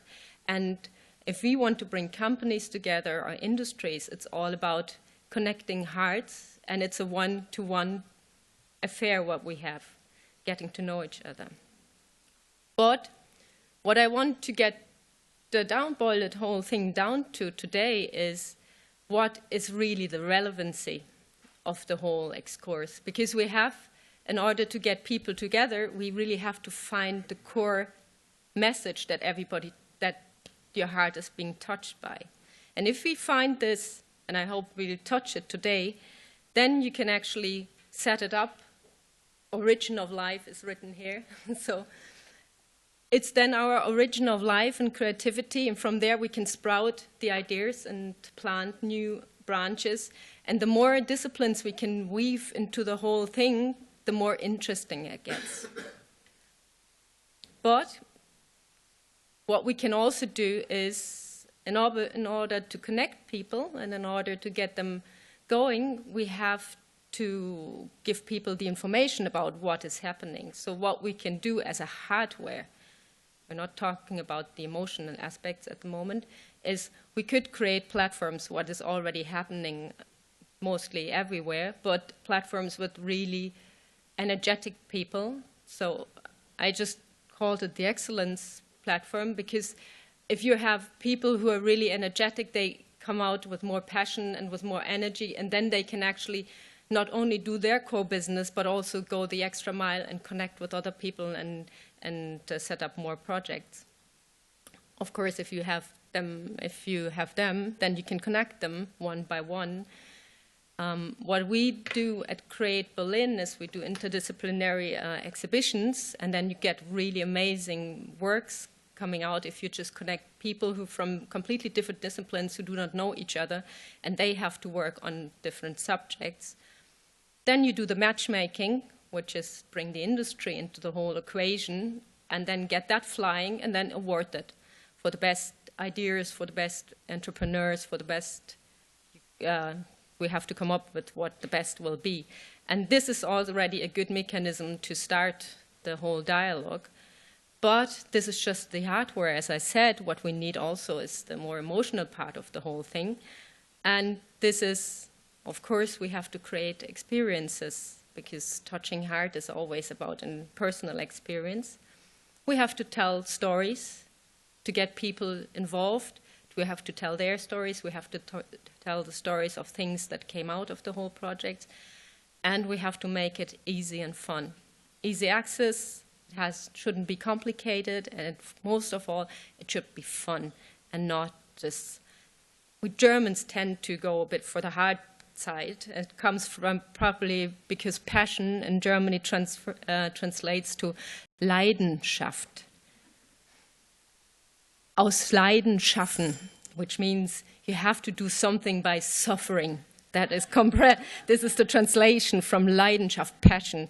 So that's why we always write that first, fun. It has to be fun. So I'm very happy to do a little powwow and share ideas and just get the whole thing spinning around, and thank you. In time. Thank you. My mother description for passion also has to do with suffering, but it's too personal to get into it right now, I think. She is Polish. Thank you, Omel. She is Polish. Yeah. Okay. For our next... No, there was a... Our next speaker is Ilan Goren. You can all practice your Hebrew, and you can say Mazal Tov, congratulations. His first book, is going to hit the stores tomorrow morning. Yeah. Now listen, this book, the idea for this book started, and it's true, really. It started in a frozen apartment in Berlin, where Ilan met Hedonist International.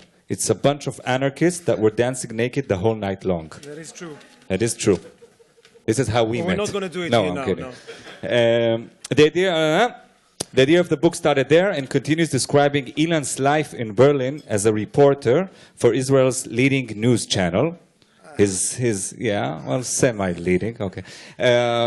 His face might not be well known here, but in Israel he would have been stopped in the streets all the time. The book that will be launched tomorrow is the first cultural outcome from the Israel cultural community that lives in Berlin, and we know a lot of Israelis that live here. So Ilan, Mazal Tov for the book, and please tell us a little bit more about it. Thanks, Itai. Basically, when I received this email from Michael saying, come to this Congress, he said, the question would be that you'd have to deal with is, what do you do to bring Germans and Israelis closer together? Well, it's not about singing Hava Nagila and karaoke bars in Berlin, which is something I had to do more than once, and I'm not going to perform now. Maybe in my book a little bit. So 3 parts of this presentation, hopefully a short presentation. What do you do? How to bring Germans and Israelis closer together. Oh, I got a bonus. And something about writing in Berlin Babylonian, which is a kind of a language that exists here, I believe. What do you do, first of all? Well, I'm a journalist, as I said, and author and writer from Israel, born and raised. This is my ancient press card when I was young and fresh. And then I moved to Germany to become a correspondent for Israeli TV in 2009. You see the Deutsch-Israelische Regierungskonsultationen. Can barely say it. And then I moved to Russia lately, where I live now with my family in Moscow, but that's not part of the Israeli-German story of my life. So let's focus on that. What did I do when I was here? All sorts of experiences that made their way into this book. First of all, I did some reporting. Anyone who's not a Hebrew speaker in the crowd, can you guess what this is about? Summer 2011. Cucumbers. Cucumbers hysteria. There was a big issue for my channel. They loved this issue.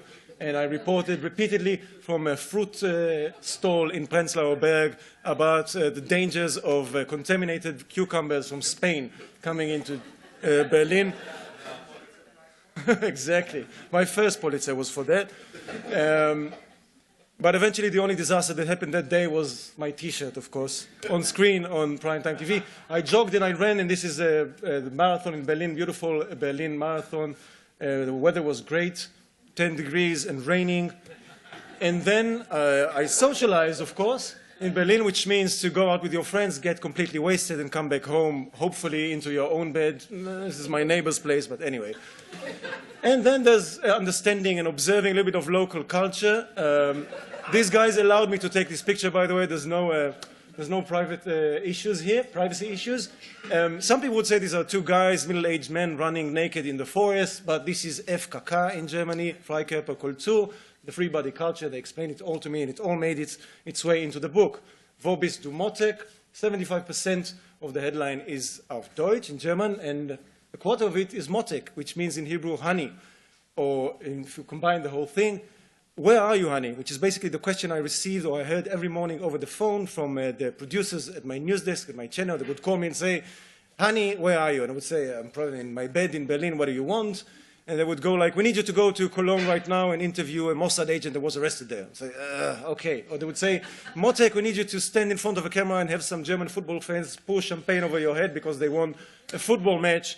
And so basically Motek became something like a kind of a trauma for me. I knew every time I heard this Motek, honey, Zuse, that my day or my week are going to be ruined. But what does all that have to do with bringing Germans and Israelis closer together? Good question, of course. Here's a quote that the publishers chose as a tagline from this book. It's from the first scene in this book. There is no point in meeting at this late hour, which is something basically an Israeli journalist, the main character, based on my experiences, heard from a general manager of a brothel, a whorehouse in Berlin. I was late, 2 hours late for an interview I wanted to conduct with this man. And he just said, oh, you Israelis, you're always late. Our clients, journalists, everyone is late. Don't come. There is no point in meeting at this late hour. But I guess that's the whole point, trying to see if you can bridge misconceptions and differences and actually do it through the work. So I wrote this book. Of course, I worked with a few languages because it is published, I have to say, only in German and here in Germany. Even though I'm not a native German speaker. So I conceived the thing, thought up, dreamt it up in Hebrew, then I had to write it in English, and they had to translate, Ullstein Verlag had to translate the whole thing to German. That's one thing, where you can basically try to use different languages and different approaches, different cultures. The sources for research, blog posts that I wrote myself in Hebrew, there was the first source material. Then there was a box that I received from someone who knew my grandmother, a German woman, and he said, listen, I have your family history in this box. Why don't you open it up? And I keep it because, of course, she passed away. So I opened this box and I found in it all sorts of documents, family photos, letters, phone books, in all sorts of languages, of course, also a little bit of Yiddish in there. And this is a phone book in which I found the address of my great-grandfather, a man who moved from Poland to Berlin in 1919. And this is a picture of my very young grandmother in Berlin in 1927. And this is what basically began the second storyline in the book, which is about a family history, an invented one that I wrote. Then I used a million German silent films and old films. The two that I really like is M by Fritz Lang, and this is Menschen am Sonntag, a kind of a mix, people on Sunday, basically, kind of a mix, depicting life in Berlin in the 1920s. We have both documentary work and fictional work. And this is something I also tried to do in my book. And of course, when you try to reach out to people, to bring the word out to people, basically tell them, I have this book out. You work with the verlag, you work with your publishers, so you have stuff on their website, but you also need to give a lot of media interviews on various platforms, various languages, to reach out to the people who might be interested in this book, which means not only German press, but, for example, an Israeli magazine published here in Berlin called Spitz, online social networks, on a website called vorablesen.de, which is a place where you can read some excerpts from the book, and on the websites of the publishers, Graf and Ullstein, and of course, meeting people face-to-face like we do here. And basically, the whole thing boils down to something I call writing Babylonian in Berlin. What does that mean? In one line, I think what this city allows to people who come here, Israelis and other, is to be more than one person at a certain point in time. What I mean by that is you can be a little bit of an Israeli, somewhat Jewish, you can be maybe a Berliner or a German, or you can be whatever you want. And these identities, they interchange with time, with place, and I think that's the amazing thing about Berlin. This is why I think this book was actually written here. And when I tried to get inspiration for writing, I went out to places that express this thing in Berlin, places where you can feel the weight of the past, perhaps, but not get crushed by it. So, for example, Mauer Park, a place where once the Berlin Wall cut through the city, and nowadays a place where people come to relax and enjoy themselves, or maybe paint the wall, a place where you can negotiate with meanings and not just get something official, a slogan or a cliche to inspire you, because it doesn't inspire you. And this place is called Teufelsberg. It used to be a spying station that the Americans used to spy on the Russians, the Soviets during the Cold War. And before that, it was actually the first site of Albert Speer's Germania, this megalomaniac project that he wanted to build for Hitler. But nowadays, it's just a place where people come to feel again, maybe to find some friendly ghosts walking around there. A memorial to the leader of the communists here in Berlin that was murdered. Ernst Telemann was murdered by the Nazis, and then this memorial was built after the war, of course, by the East German authorities. And nowadays, people again come there to relax, to get a sense of the past, or just skateboard. You can do both. A train station in West Berlin, a kind of a relic of 1960s and 70s aesthetic, but also a place that tells you something about this kind of Cold War paranoia when West Berlin was an island. And this place called Gärten der Welt, the gardens of the world, basically a place where they collected plants from all over the world. But what I find interesting about this picture is it looks like a portal, like a kind of a gateway. And I think that's what Berlin can do and can provide for people who live here, but also Tel Aviv. It's not only about people having fun going out with friends and writing books about it, either in Berlin or Tel Aviv. It should serve as an opening or a portal for the other parts of prospective countries. And I would like, at the end of the process, maybe we're doing here, to hear some ideas about how we can allow people from, I don't know, Netanya and Nuremberg, Braunschweig and Bremen and Beersheba meeting, and not only Tel Aviv and Berlin. And I think that's the importance of this middle space. Berlin is a city of people in transit, and Tel Aviv also to a certain extent. And it gives you some time to think of where you are in life, to maybe see other perspectives, empathize a little bit, and then perhaps open up to other parts of society and culture. So there is a point in meeting at this late hour. I guess that's what I wanted to say. And that happens a lot on Berlin trains at late hours, weird meetings. This happened, I think, around 1 a.m. near Cottbusser Tor. What else? That's it for me. Toda, danke, todanke. Ilan, you were... I still have time. You were on the buzzer. On the buzzer. Thank you. Thank you. Thank you very much. Okay, we have 2 more people speaking. Is everybody okay? Yeah? Do you need anything? Coffee, fruit, something? Okay. No, I was kidding. We didn't get anything as big air. We want air as well. But Michael said that if you open this door, the alarm will go on. And to have an alarm go on in Israel-German Congress, I'm not too sure it's the best result we want to have. Okay, the next one, the next person to speak is also an author, by the way, Kobi Maluk. He had one book written in Hebrew in Israel, and then he did a small change in his life. He's the CEO of Voidance. Voidance, that's exactly what I said, Kobi, which is virtual audience. It's an initiative that deals with audiences that are not in the music or the theater hall, like we're sitting right now, but rather sitting very comfortably in their houses connected online. He's here to talk to us briefly about how can his initiative bring German and Israel culture together. I'll take your mic.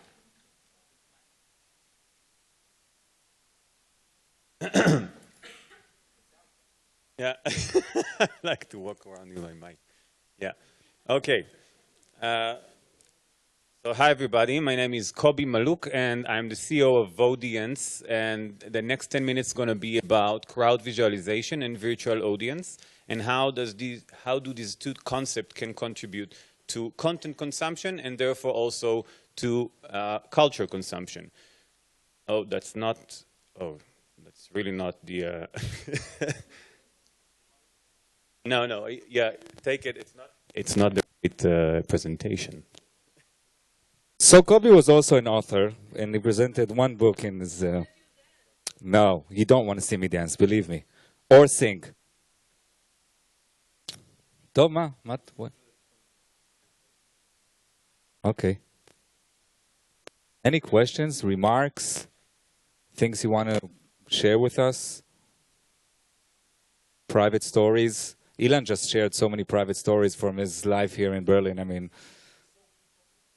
you sold me copy? Oh, yeah. You're the writer, you're the reader, and you're the one who sells it as well. That's good. It's a sustainable reading, sustainable literature. Yeah. Yeah. It's organic? כן? רגע, אני אכוון לך את השעון. Not fair. Yeah, okay. So, as I said, virtual audience and crowd visualization and how it can contribute to cultural consumption.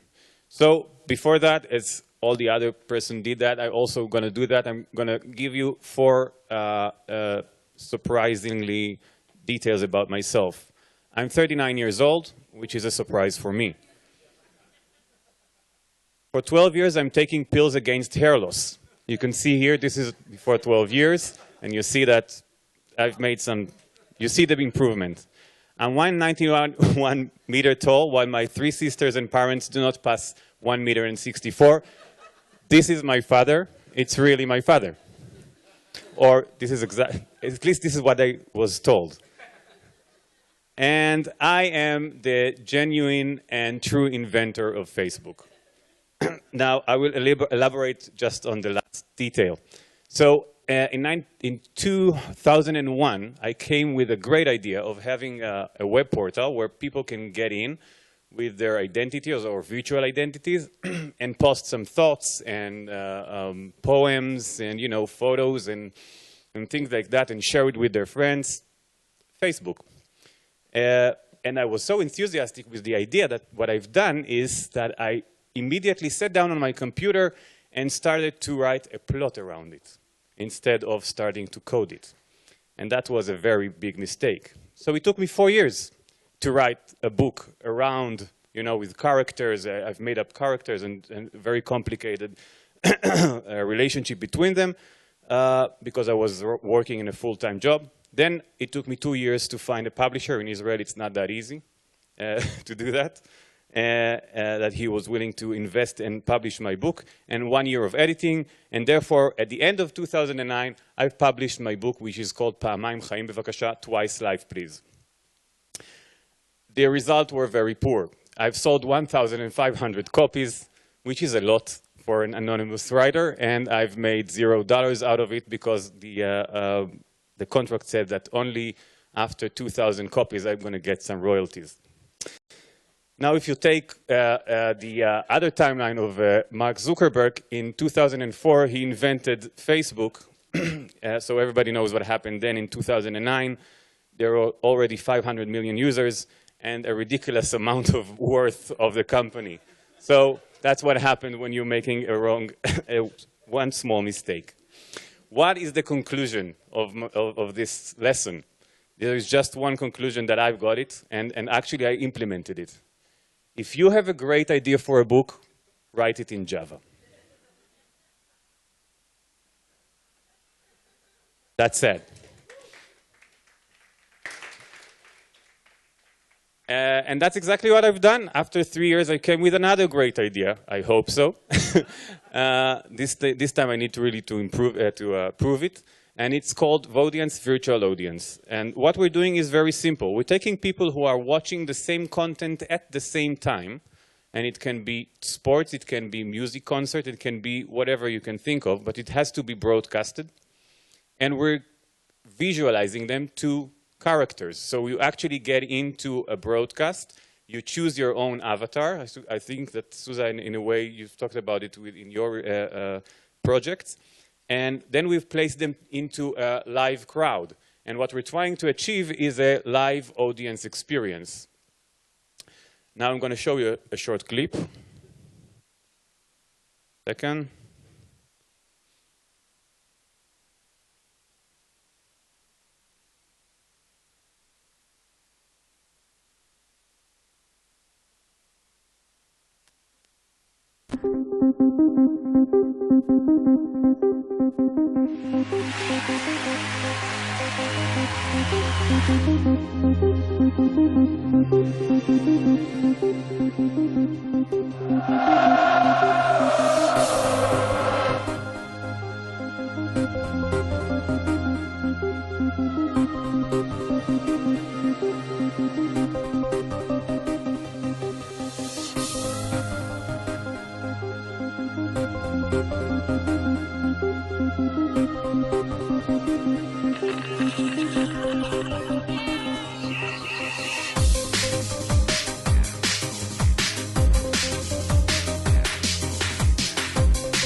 Okay, I think you've got enough. So, F5, no, it's German. The computer is in German. Yeah, okay.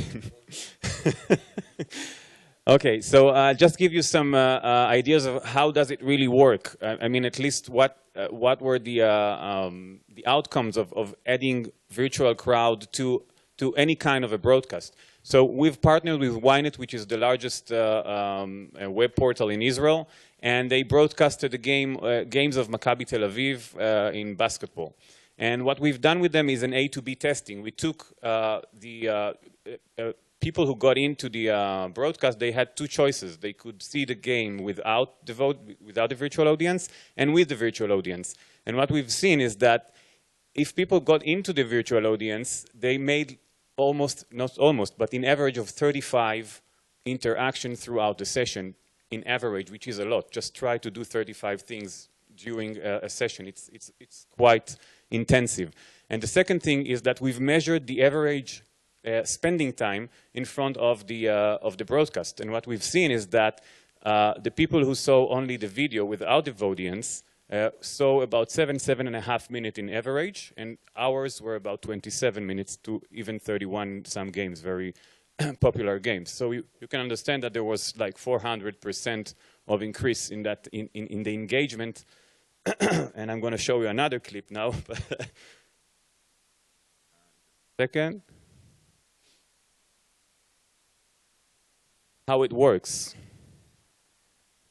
How did it really look like? So this is a mega boo. situation in which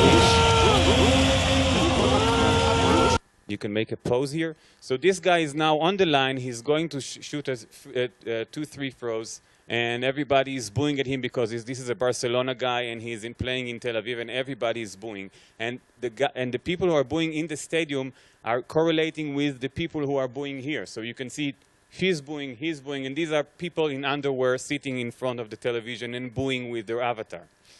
And you can see also that there is an energy meter.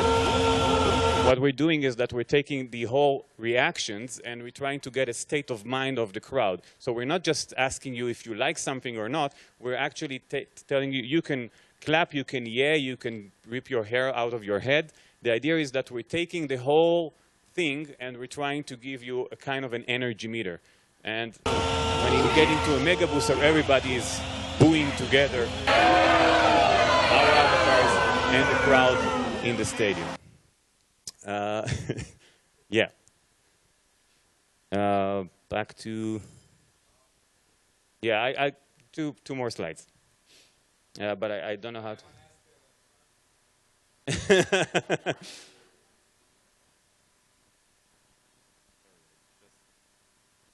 Ah, he's controlling. I'm fighting him. Okay, thank you. So I just 2 slides about how can Vodians help with bringing German and Israel culture together. Very easy. I won't go through the bullets because I ran out of time. I'll just give you some mock-ups to think about it. So this is sports. Just think about the option of having people. This really happened. This is Eintracht Frankfurt against Maccabi Tel Aviv. The people are both from Germany and Israel, and they were sitting together in the virtual crowd, and we started even some conversation between us. Okay, so it was like sitting in a mixed audience gate with other people from Germany and from Israel, and that was a very nice experience. You can have music shows and music sessions.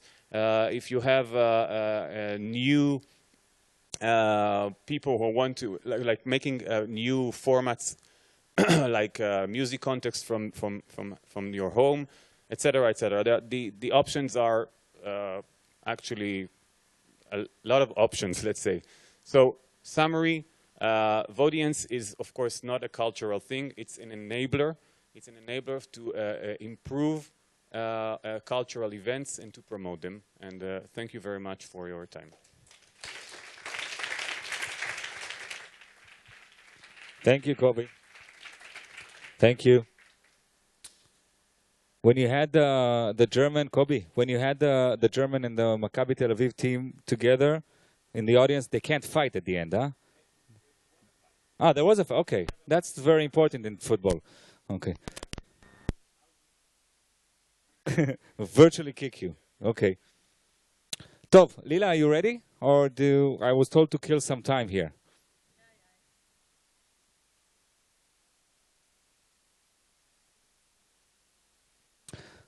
I guess you can all see a line that is connected between some of the presentations of what Susa talked about, about what you talked about together in Kobe's ideas together. And, you know, art and culture has many, many forms. And it's mostly about, as you said at the beginning, just speaking together, getting to know each other and getting to speak together, to come across. We don't have to go to Germany like we did, like you did when you were young, or I did when I was young, when I came to Berlin here in Karlsruhe. We can connect in so many different ways. And I think that Lila's projects are going to talk a lot about that, about connecting people not only in the physical world, but also in the virtual world, and trying to see the relationship between the virtual and the physical world.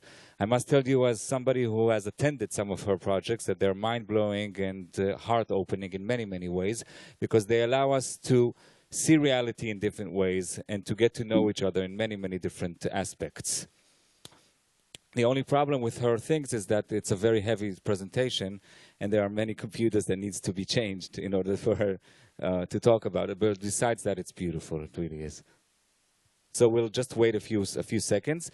In the meantime, right after Lila's presentation, which will be the last presentation, we're going to have, Michael, I think it's okay with you, a very small discussion, a very brief, a very concrete discussion that will try, maybe with your guys' help, that will be much, much better, to have ideas if something here happened in the last hour that provoked an idea, that made you think about something, that even brought you a humble thought, not a fully ranged idea, this is the place to share it together. There are people here who can help it be realized as well. But more than that, it's about sharing thoughts together and see what we can do. I know that some people of the panel, some people of the presentations have concrete ideas, have really, really precise ideas, so they will share that. But if you guys have something, please do so. Think about it. And that will be like, I guess, around a 20-minute discussion, and that we will end with that. Okay? Because there are a few parties we need to go tonight. And okay. Lila, yes? Ah, okay. So I'm just blabbering for this. Can't believe it works. I had a cool introduction, but it's not in the 10 minutes, so I'm skipping it, and I'm just going to go on. And excuse me, I'm going to read, because I have to squeeze everything into this time. It's making me precious. So hi, thank you very much. I'm really, really happy to be here and excited. As an architect, I was educated into a structural difference between, it's working? Yes, between time and space.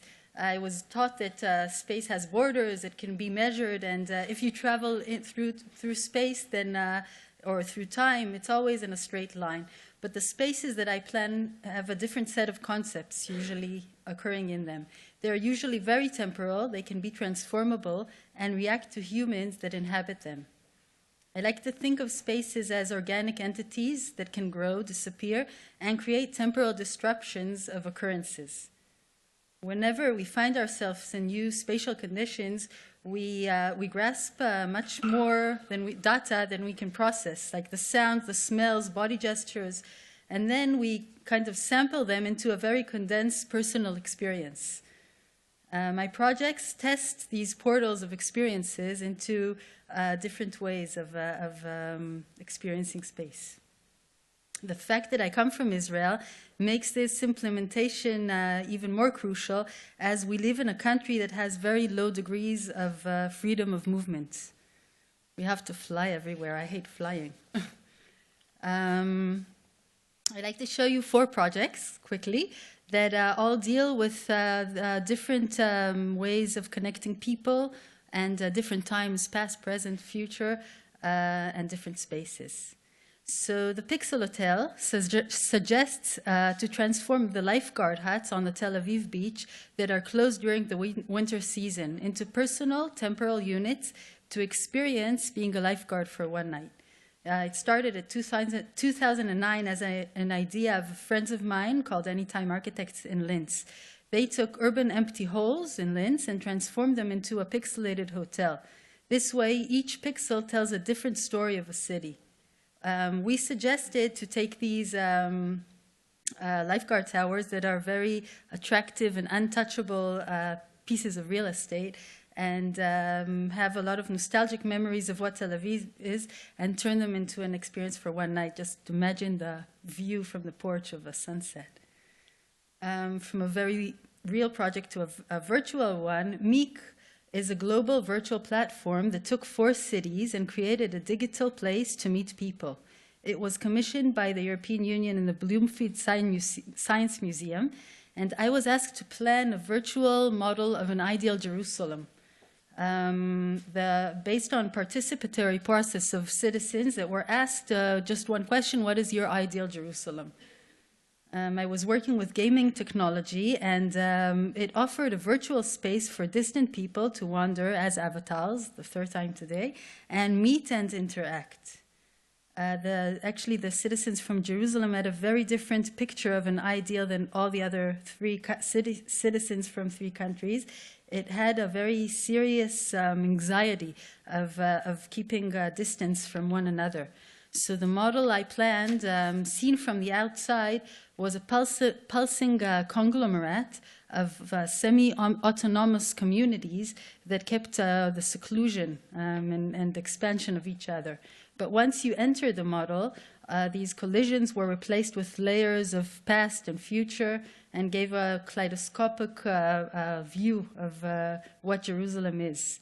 The virtual city was planned as a Mobius loop, so I connected the east and the west sides And all these isolated clusters stopped to exist into this virtual place. It was more of a model that you could ask questions about coexistence, non-dominance, and multiple histories that happen in this place. A year later, during the summer of 2011, which was a very insightful and full of hope summer, many social movements around the world and in Israel began claiming for social justice in the streets. Though with the first rain in Tel Aviv, at least, everything was folded tight and remained, actually stopped to exist in the real streets and moved back into the social media. White Tent City is a project we did, which is an interactive installation that takes the virtual space back into the physical space for one night. We built a very large-scaled installation and placed it in the piazza where 1 year before all the riots took place. So dozens of models of tents became the platform for visitors to react and once again send a message of hope or a riot into the streets. They could choose any specific tent and send the message via SMS, and the message would appear directly on the sides of the tent. And every time someone would come and replace this message, the old messages would kind of melt into this center pool of the installation piece.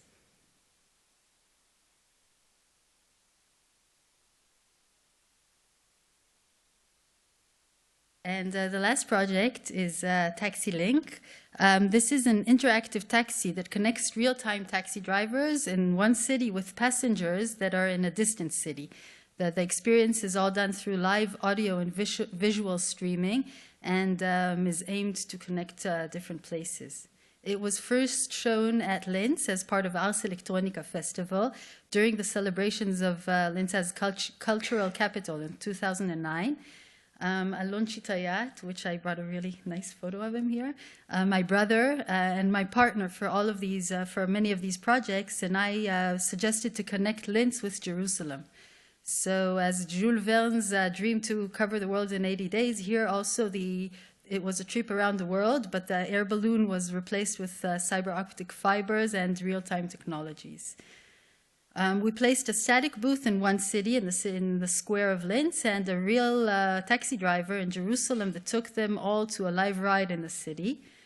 The taxi is a perfect tool to gap distances between places and people. It's a moving private hub that not only you can see the way through the city when you are in it, but also you get into very interesting individual conversations with the drivers. I think it's a global thing. The ride was actually set in the public space, and projects that are set up in public areas, as you know, give opportunity to everyone to hop inside. You don't control the content of it. It's just a platform that awoke in many questions and discussions about the two spaces. Let's show a short video. No sound?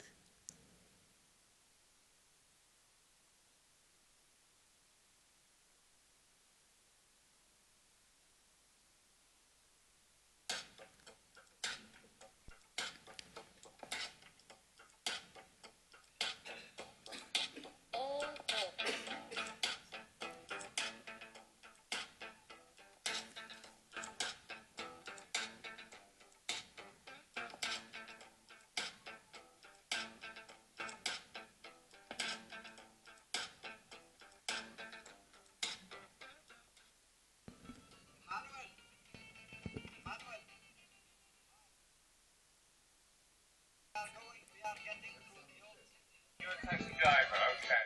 How much did it cost me to get to the center of Jerusalem? You see the dome of the rock on the top? This is a Muslim's mosque.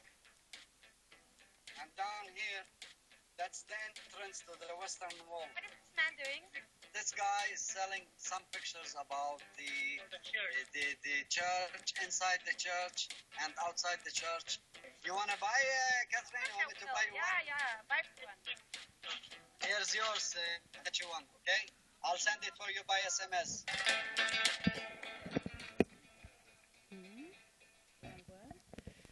Anyhow, we had several taxi drivers. The most important one is sitting here. He was one of the only few that was not a real taxi driver. The nice part was that actually you could also see the view through the window when you're driving, but the most important part was to see the city, Jerusalem, in this situation through the eyes of the driver, through his stories, through his personal experience of the city, which is very different from one another. I'll just show you a quick video of Emil. My name is Emil Tsufan. I have a boy, 17 years old kid, and now I live in Bet Safafa. My feeling here is, as a Christian, in a Jewish community or in a Muslim community, I mean, we live together, okay, but I feel Christian people here like a ball, It's between the Jews and the Muslims, they throw it one to the other. So far, so good. So quickly to just top to the last slide, whoever was sitting outside could see all the way through in. Whoever was inside got to see the driver's eyes, the way, and a GPS that was constantly showing all the paths of all the people. During this project, we really met interesting people, and interesting people met Tel Aviv. Me and Itai had a very amazing experience when two guys from Jordan that were never in Israel, and they lived in Linz, hopped into the cab in Linz, and the taxi driver actually, Itai, took them to Beit Safafa, to an Arabic neighborhood, and they met an old lady sitting in the entry selling beans, and they had a conversation in Arabic with her. This last summer, I was showing a project of Israeli artists back in Linz in Ars Electronica, and I was late for a meeting, and I hopped into a cab, and the guy asked me where I want to go, and he heard my accent. So he said, "Yeah, you're from Israel?" I said, "Yeah." I asked him if he was ever there, and he said, "Actually, I was a few years ago. I wasn't really physically there, but I met this project of an Israeli taxi driver, and he went there every morning. And for the week this project was there, he actually visited quite a few times. Even one of the taxi drivers is a very good friend of him till today. So that's." Thank you very much. Thank you. Thank you. Thank you. Thank you, Lila. Thank you. Okay. Thank you so much. I was a 2-hour taxi driver, no more than that. It was great. Top, we're going to the 20-minute discussion. I will do this for 20 minutes also. I want to call the guys that were on stage to join us once again, please.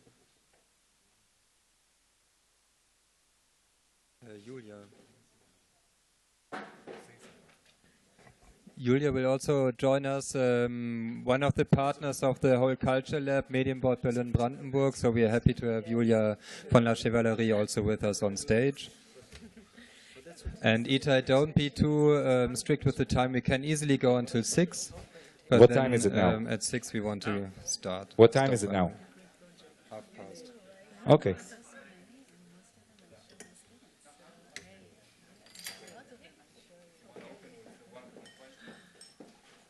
We can open from a question from the round table. By the way, this is not a round table, Michael. It's this, okay. We can open with this, or we can have a question from the audience. Is there anybody here? Yay! You want to share it? Shh.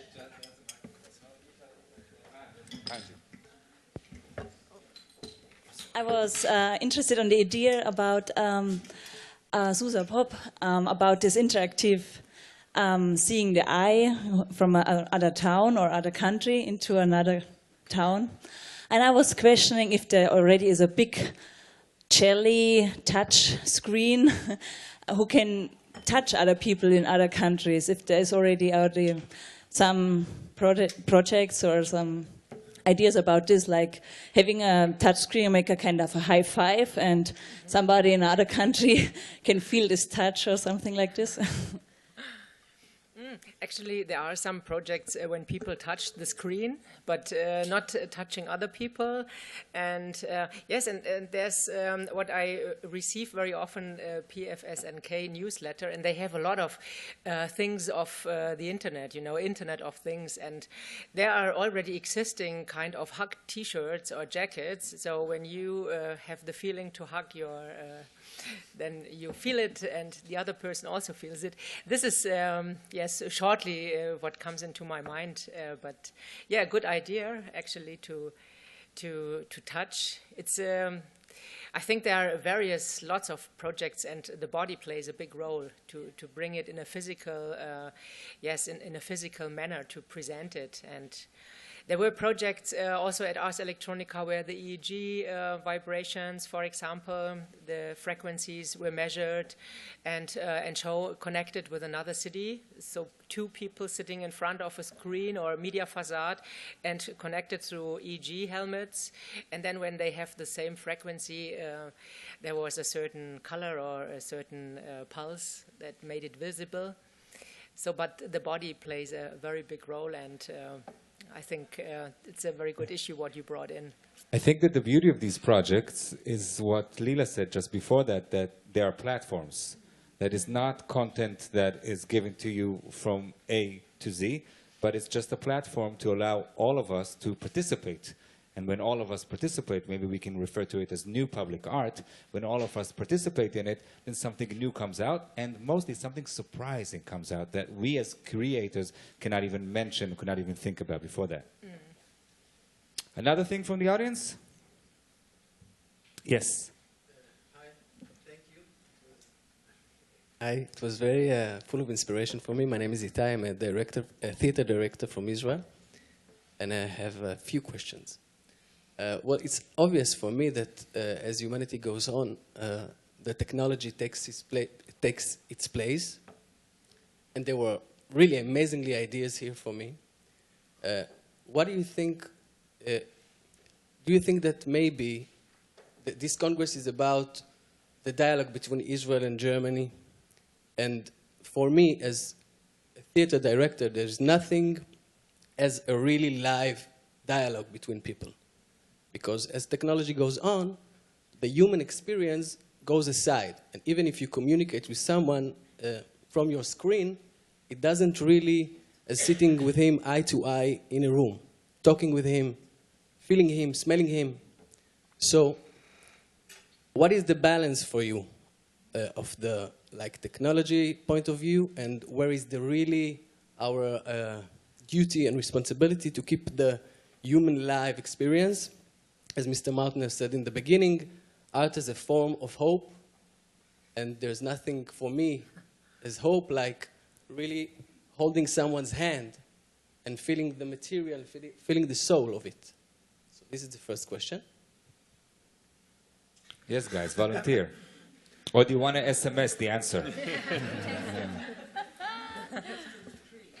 I will just say, because my platform is you can look at it as something which might be in some interpretations a little bit negative, because it's like virtualization of the crowd. So instead of going to the stadium and really feel the crowd, you actually sitting in your pajama in front of the screen and watching the game or the show or whatever with somebody next to you, which is actually nobody. No, it is somebody, but it's just somebody who is virtual in a way. So the balance here is very simple, I think, at least from my perspective. Technology comes where this human interaction cannot really meet, okay, cannot really happen. And this is exactly what we're trying to do. I mean, we will never try, I know, it's not, you know, if somebody will pay me money, maybe I will, but, but at least that's not the idea of what we're doing, at least. It's to take the technology and to make it an enabler to something that cannot happen in reality. And that's the balance. This is how I see it. I think you can look at it as two ways of communication. There's one physical way of communication, and there's one technical or, I don't know, virtual way of communication, and there's no evaluation between those two. This has its pros and cons, and I mean, you're talking about smell, okay? This has its pros and cons when you meet each other personally, and this has its pros and cons, but just think about the fact of what Susan showed us, of all those cities connecting together. These people could have never connected together, could have never heard about each other, could have never been in any touch, could have never seen Jerusalem or see Linz, as Lila said, without this virtual technology about it. So it's not about saying this is good and this is bad, in my own perspective. It's about saying there are many ways that we can communicate, and they're all equal in the way you look at it. I would like to add something with these shared encounters, platforms for shared encounters. It's interesting, actually, with these telepresence, what you said, or also I think it has something to do with you touch the screen. Of course, there suddenly is a telepresence from someone else whom you cannot touch and cannot smell.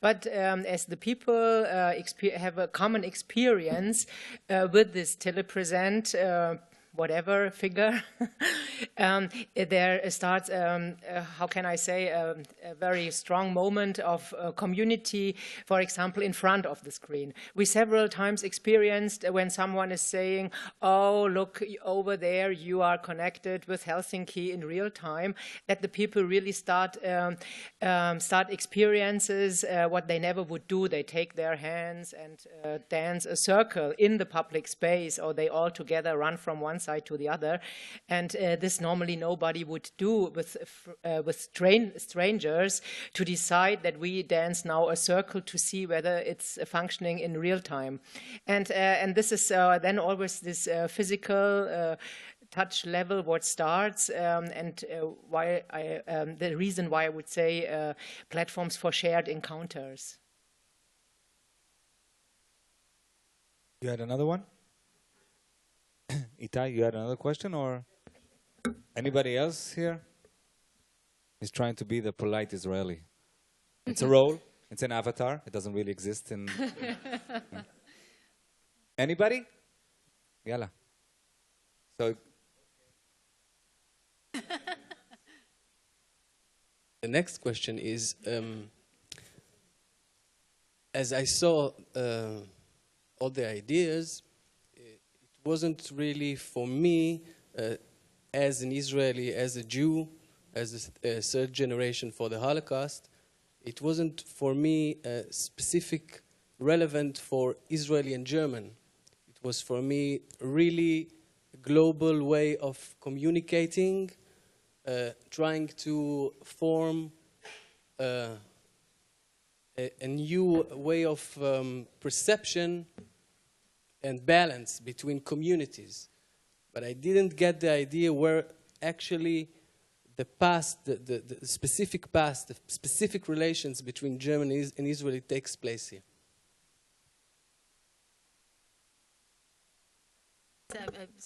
I don't know who you're addressing the question to, because Yes, I'm sorry that I did not yet work together with Israel. It would be interesting to have also, yes, Tel Aviv or another city as part of this Connecting Cities network. But to be honest, if you want to get a real participatory element and yeah, this kind of community feeling or element functioning, then you only can do it if you have a local context. So it never will work without any local context. You have to precisely choose the urban context, the environment, know exactly who is the audience, and step by step then build up the project. Otherwise, it will never work. If I would now give here a lecture about how to curate urban screens, or how an artist, an urban media artist, would develop a project, then it's always this local context to start with. But of course, in 10 minutes, you cannot go into these details, and but it's the starting point. And for me also, I think it's maybe a little bit connected to your first question, but I think today we have really different ways of creating relationships. Think of Facebook and the kind of relationships people have there, friends that are distant and they're really not friends, and I think these ideas, and they were different, are again like planting ideas of just how to create new ways or maybe new platforms, as we said, to just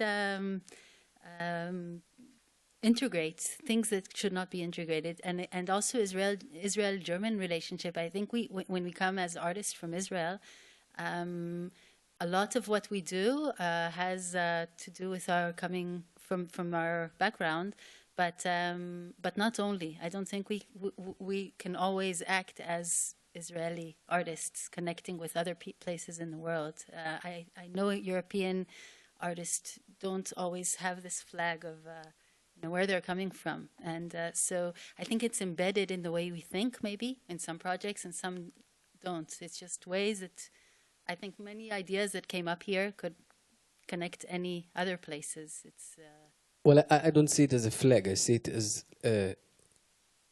discovering, as Nicole showed in her presentation. When you take Germany and Israel, what do you get? It's like discovering what is the unique sound of voice of this connection. Yeah, I think it's a very, very interesting question. I mean, it's a very simple one, and it's very interesting. It's something to think of, to find a precise answer. When I came to Berlin, I just came here months ago with my wife, and when I was walking here in the street, we felt together, and we talked about it at home, that it's so cosmopolitic now, Berlin. I don't know how it was like 10 years ago. It's like growing up, I think. And we thought that actually here is supposed to be a real spotlight of creating a new form of community. So I'm still going out from here with the question, what is the unique sound of voice of this connection? Well, when you talk about the connection between those two countries, and I think it's an issue that we did not address today, maybe it was addressed in the other panels. Jerusalem and Berlin, Israel and Germany are societies that are based on traumas. That is the first thing. We are all based on traumas. I work in Jerusalem in the last years, and I've seen so many things that can be joined together to Berlin. So now, yeah, Berlin is fashionable, it's hip, it's cosmopolitan, there's many people from all over the world, it's very open-minded and all that kind of stuff, but it's based on traumas. And I think for us as artists or as curators, this is one of the first notions that we want to talk about when we want to talk about our language, when we want to talk about this is what differs the relationship between Germany and Israel, between Germany and I don't know who, somewhere else, okay? Might be that in Germany all the relationships might be a little bit problematic. Also with Israel, of course, we need to talk about that as well, the political issue. Just think about the rally that was outside when we all came in. But the first thing is to really identify what do we talk about when we talk about the relationship. And I think that the first thing is that we're all a traumatic society. We're all after traumas. And we want to deal with that aspect in many, many ways. I really like when you say Berlin is really cosmopolitan, everything is really, really nice here, and I've heard a lot of success stories, but what question is still open for me is how could we bring Israel and Germany together? Is there something that you're missing? I'm a member of a public German funding organization, and we have an exchange program for filmmakers to Israel, and we see that there is a big need for support. So what support do you need? What do you miss? Or what, when we go away from funding, what do you think could help to bring Israel and Germany together in the cultural sector? May I say something? I think perhaps something that I'm always thinking about when it comes to this issue is a little bit of, shall we call it, decentralization of the process, or an opening up of the process, because basically we have to say it, we have to admit it, mostly the connections are between elites, people that are well educated, that usually come from privileged backgrounds. You can call it hipsters or you can call it whatever you want, but you have people from Tel Aviv, perhaps a little bit Jerusalem and Berlin meeting each other, which is great, but I think we need to move on to the next stage. And when I say this decentralization, I mean both geographically. I also mentioned it in my short presentation. Between the jokes, I would like to see connections between places that are not central and people that come from the periphery in both places. Because in Israel, you don't only have guys or women living in Tel Aviv a happy life. You have people up from the north, you have Bedouins in the south, you have Palestinians who are not Israelis or are Israelis, at least officially. And also here in Germany, you have all sorts of populations. Some of them are not great, huge fans of Israel, for example, or of Jews or whatever you want to call it, but still they exist. Do you communicate with them? I think you should.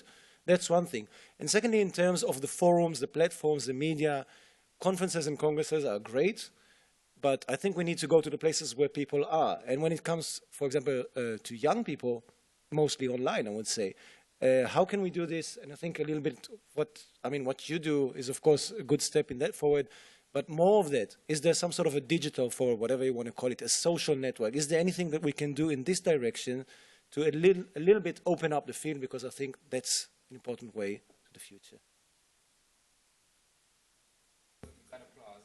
Yeah. Yeah, I would just add that I think that even if you take our platform, which is quite, just fun, doesn't really serious in a way, and when we made an inter-country game, first of all, I will start with that sports is one of the best way to get people closer and decentralize people like from Frankfurt and from wherever in Kiryat Shmona can play against each other in UEFA Cup or whatever. And what happened, for example, in one of the sessions is that we've done a trial with Sao Paulo. So it's not Germany, but you can implement it also in the connection between Israel and Germany. And we were together with another person from Sao Paulo, okay? And we have this feature of text to gesture. So if you, for example, type ha ha ha in Hebrew, so your avatar starts to laugh. And then he made ja ja ja, which nobody laughs ja ja ja. No, nobody does that. But still, this is how they laugh. And his avatar also laughed because we asked the guys from Brazil for some text that we can change to gestures, and it became like a discussion of really this is how you say ha ha ha, and how do you boo? So we say we don't say boo, we say booze. Say booze. Why do you add the z at the end? And you started a discussion here, which was totally decentralized, and it was totally on a very platform that doesn't take itself very seriously, but it was absolutely a cultural discussion. But Ilan, even if you go to the other places, if you go to far away places, cities that are not centralized in Germany and in Israel, what do you talk about? I think that is what Itai was asking about, the unique voice. What do we talk about when we talk about the Israel and German relationship? Of course, there's one issue that everyone always discusses when it comes to meetings between Israelis and Germans. We all know what that is about. But I think the main question is, can you, and that's a tough question and a good one, can you also include other issues in the conversation? Or in other words, can there be another currency for that kind of exchange between the peoples? Because at the end of the day, we are not just our history, not just that. Of course, it's a crucial part of what happens between these people, and it will always be somehow connected to the dialogue. But I think, basically, since these two peoples are connected, just the small questions, the daily life questions, I sometimes call it, of course, we all know about the banality of evil, but what about the banality of the good, the banality of everyday life? Can we break down the big issues into just meetups or encounters between people? I guess I don't have a specific topic to discuss right now, but I think it just happens naturally when people get together. Yeah, but there's always a shade, and that shade is True. important. I mean, I can argue a lot about the way we were brought up as Israelis about that shade. I think we were brought up in a very, very problematic way. I don't know how the people were brought up here in Germany about it, but there's always a shade. Do we address it? What do we do with it? When we live our daily life, when we listen to the same bands, when we talk about the last soccer game, when we wear the same clothes, do we address that shade? And what do, as artists, okay, what is our role in this? At least from my experience, I never coaxed anyone to talk about what you call the shade. since it's there, it's going to come out. And since Israelis are used to wanting or craving this kind of personal communication and something must happen within 10 minutes, well, Germans are not like that. You need a few months or years sometimes with someone if you want to communicate openly. You just need a little bit of patience, because that shades, which will at some stage come to the surface, it will come. Or just you need to give it time. It just doesn't work differently, at least not in my experience.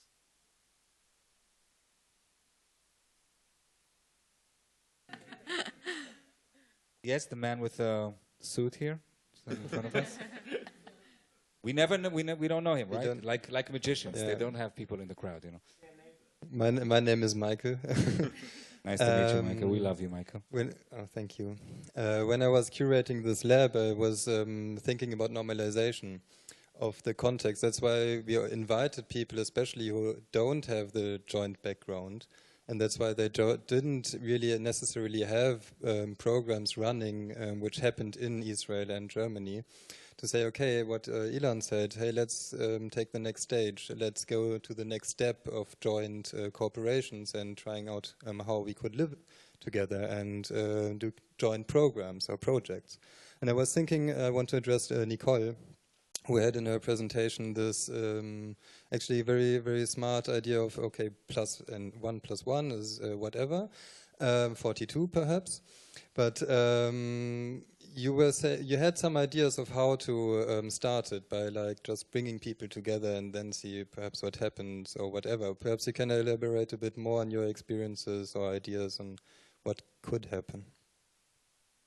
It's just, as I said in the presentation, you have to know what's going on.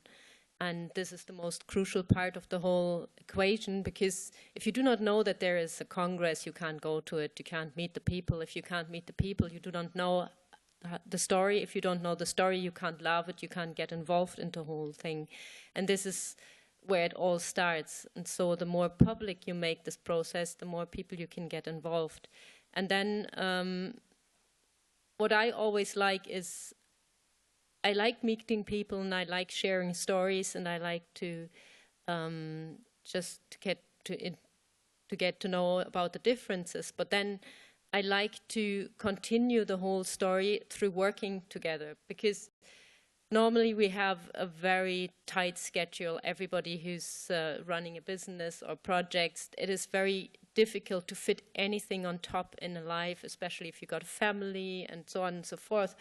And so if you can incorporate it into your normal life and just instead of just collaborating with the guys you always work with and that you always know very well, just get other people into this work process, and all of a sudden so much more comes out of it, because you do not see different aspects of the culture, and you do not see, you haven't known about other aspects of their personality, and then it just enriches the creative process a lot. And so that's why I'm always looking for people who I can collaborate and bring into my work, so to enrich the process. And that's what I like the best, and that's what I think would be a very valuable contribution, if there would be this platform where you can actually say, okay, I'm here, this is what I have to offer. What can you just bring into the process? Maybe this is my project. Can we just work together? Like, I've just participated in an art hack day in Berlin, and there are people from all over the world just sitting in a big room and with a either artistic background or a programming background, and then you jam, and then you come up with an idea and say, okay, I'd like to program and make this installation that can analyze data stream, and you've got cats and they wink if you just come from Berlin and click to the website, so Berlin Cats Wings. And all of a sudden I had a big group together with people, and we just did cats analytics, Chinese cats winking when you come from enter a website and from a different country, and so you see Chinese cats winking, or Tel Aviv cat winking, or Berlin cat winking. So, and this is great. Israeli and German cats as well. What? Yeah. Some Israeli and German cats as well, yeah. Definitely. No, so, but, and then all of a sudden things really happened if you get working together. Do cats in Germany also say meow? It's the same thing like ja, ja, ja and ha, ha, ha? Wang. Wang, wang. Wow. Okay, we have another question from... Hi, my name is Sofia Falkovic. I'm a singer and a trained cantor. And you have a beautiful voice, by the way. Thank you. It was very inspirational, all these beautiful ideas. We've seen a lot of examples of virtual communication. And as we all know, music is a wonderful tool to connect people, to reach across cultures.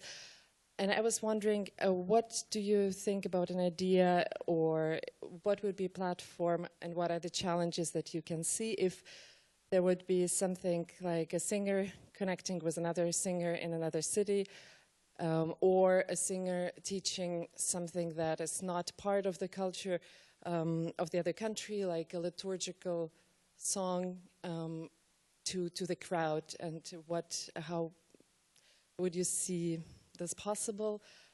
What would be the challenges? Guys? Actually, we've done that before, I have to say, really. My startup didn't start as, even in the prospect, it didn't says Vodians, it says Living Grid, which was actually a grid of videos. Each one was of a singer, or at least an amateur singer. This is what we found, at least at the beginning. And each one of them could made a number in front of our virtual crowd, and got some. It was in part of it. It was very again very cultural, and people got to know some great talents. On the other end, it was also a little bit cruel, because people who were a little bit bad, so they they knew about it with the virtual crowd. And actually, one more thing is that we've done like 5 or 6 pilots of that kind of sessions, and people stayed the whole session. Nobody left. It was very fascinating to see it. So I think it's a great idea. Commercially, we didn't manage to upgrade it to something or to get funds out of it. So we actually concentrated only on the virtual audience. But I hope that somebody will come to me and say, "Hey, I'm an entrepreneur a cultural entrepreneur, and I would like to start raising these kind of events," and we will be more than happy to participate.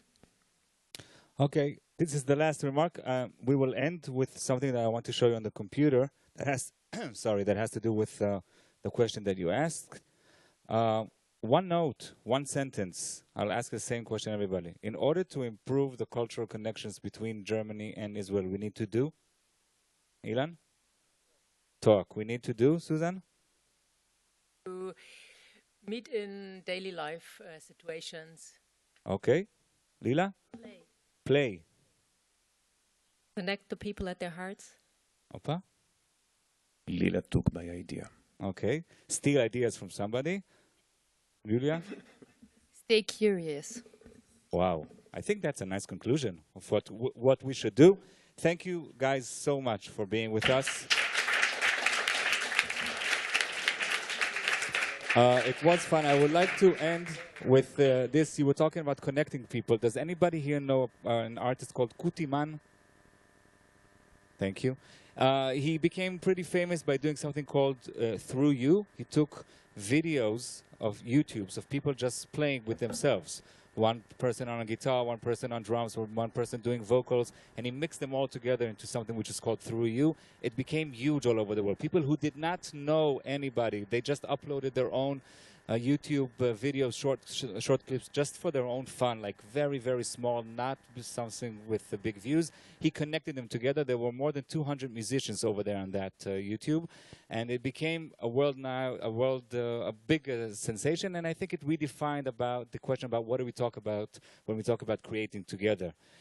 Me, in our Jerusalem season of culture, which is something that I would love to tell you, but I will not go into it right now, we called Kutiman to come and do Through Jerusalem.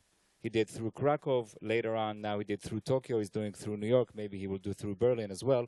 He just took different musicians from Jerusalem, Palestinians, Israelis, old ones, young ones, and asked them just to do whatever they want. If you're a drummer, just play drums. If you're a guitar, just play your guitar, recorded it, and then mix it up together into one song that might be the sound of Jerusalem. If you're talking about finding the correct sound, this might be. So this is something I want to leave you all with. I hope we have sound here. And it's Kutiman through Jerusalem. Once again, thank you so much, and I hope you enjoyed it.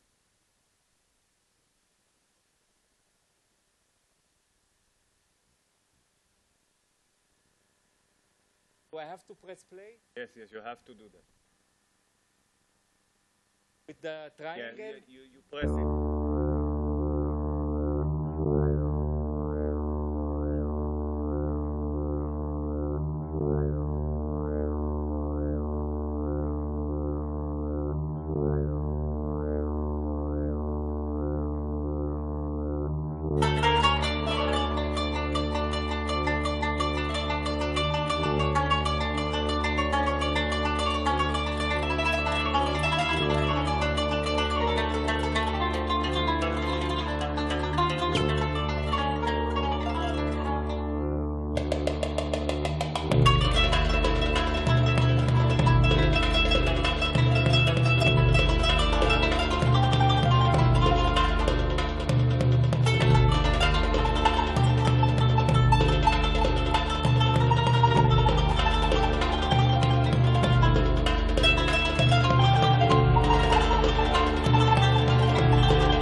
Thank you, Itai. That was a great finish, as I'm the guy of the organizational stuff. 2015, remember that date? 50 years jubilee of diplomatic relationships between Germany and Israel. The whole goal of this panel was also to inspire, to have ideas on projects to be realized until that date. There will be the 5th German Israel Congress then, I hope in Berlin. We haven't decided that yet. So grab the people, the artists, the organizations, the institutions, everybody. If you have an idea, if you know how to realize it, or if you just have too much money, feel free. Connect, please, and make it happen. Thanks a lot, everybody.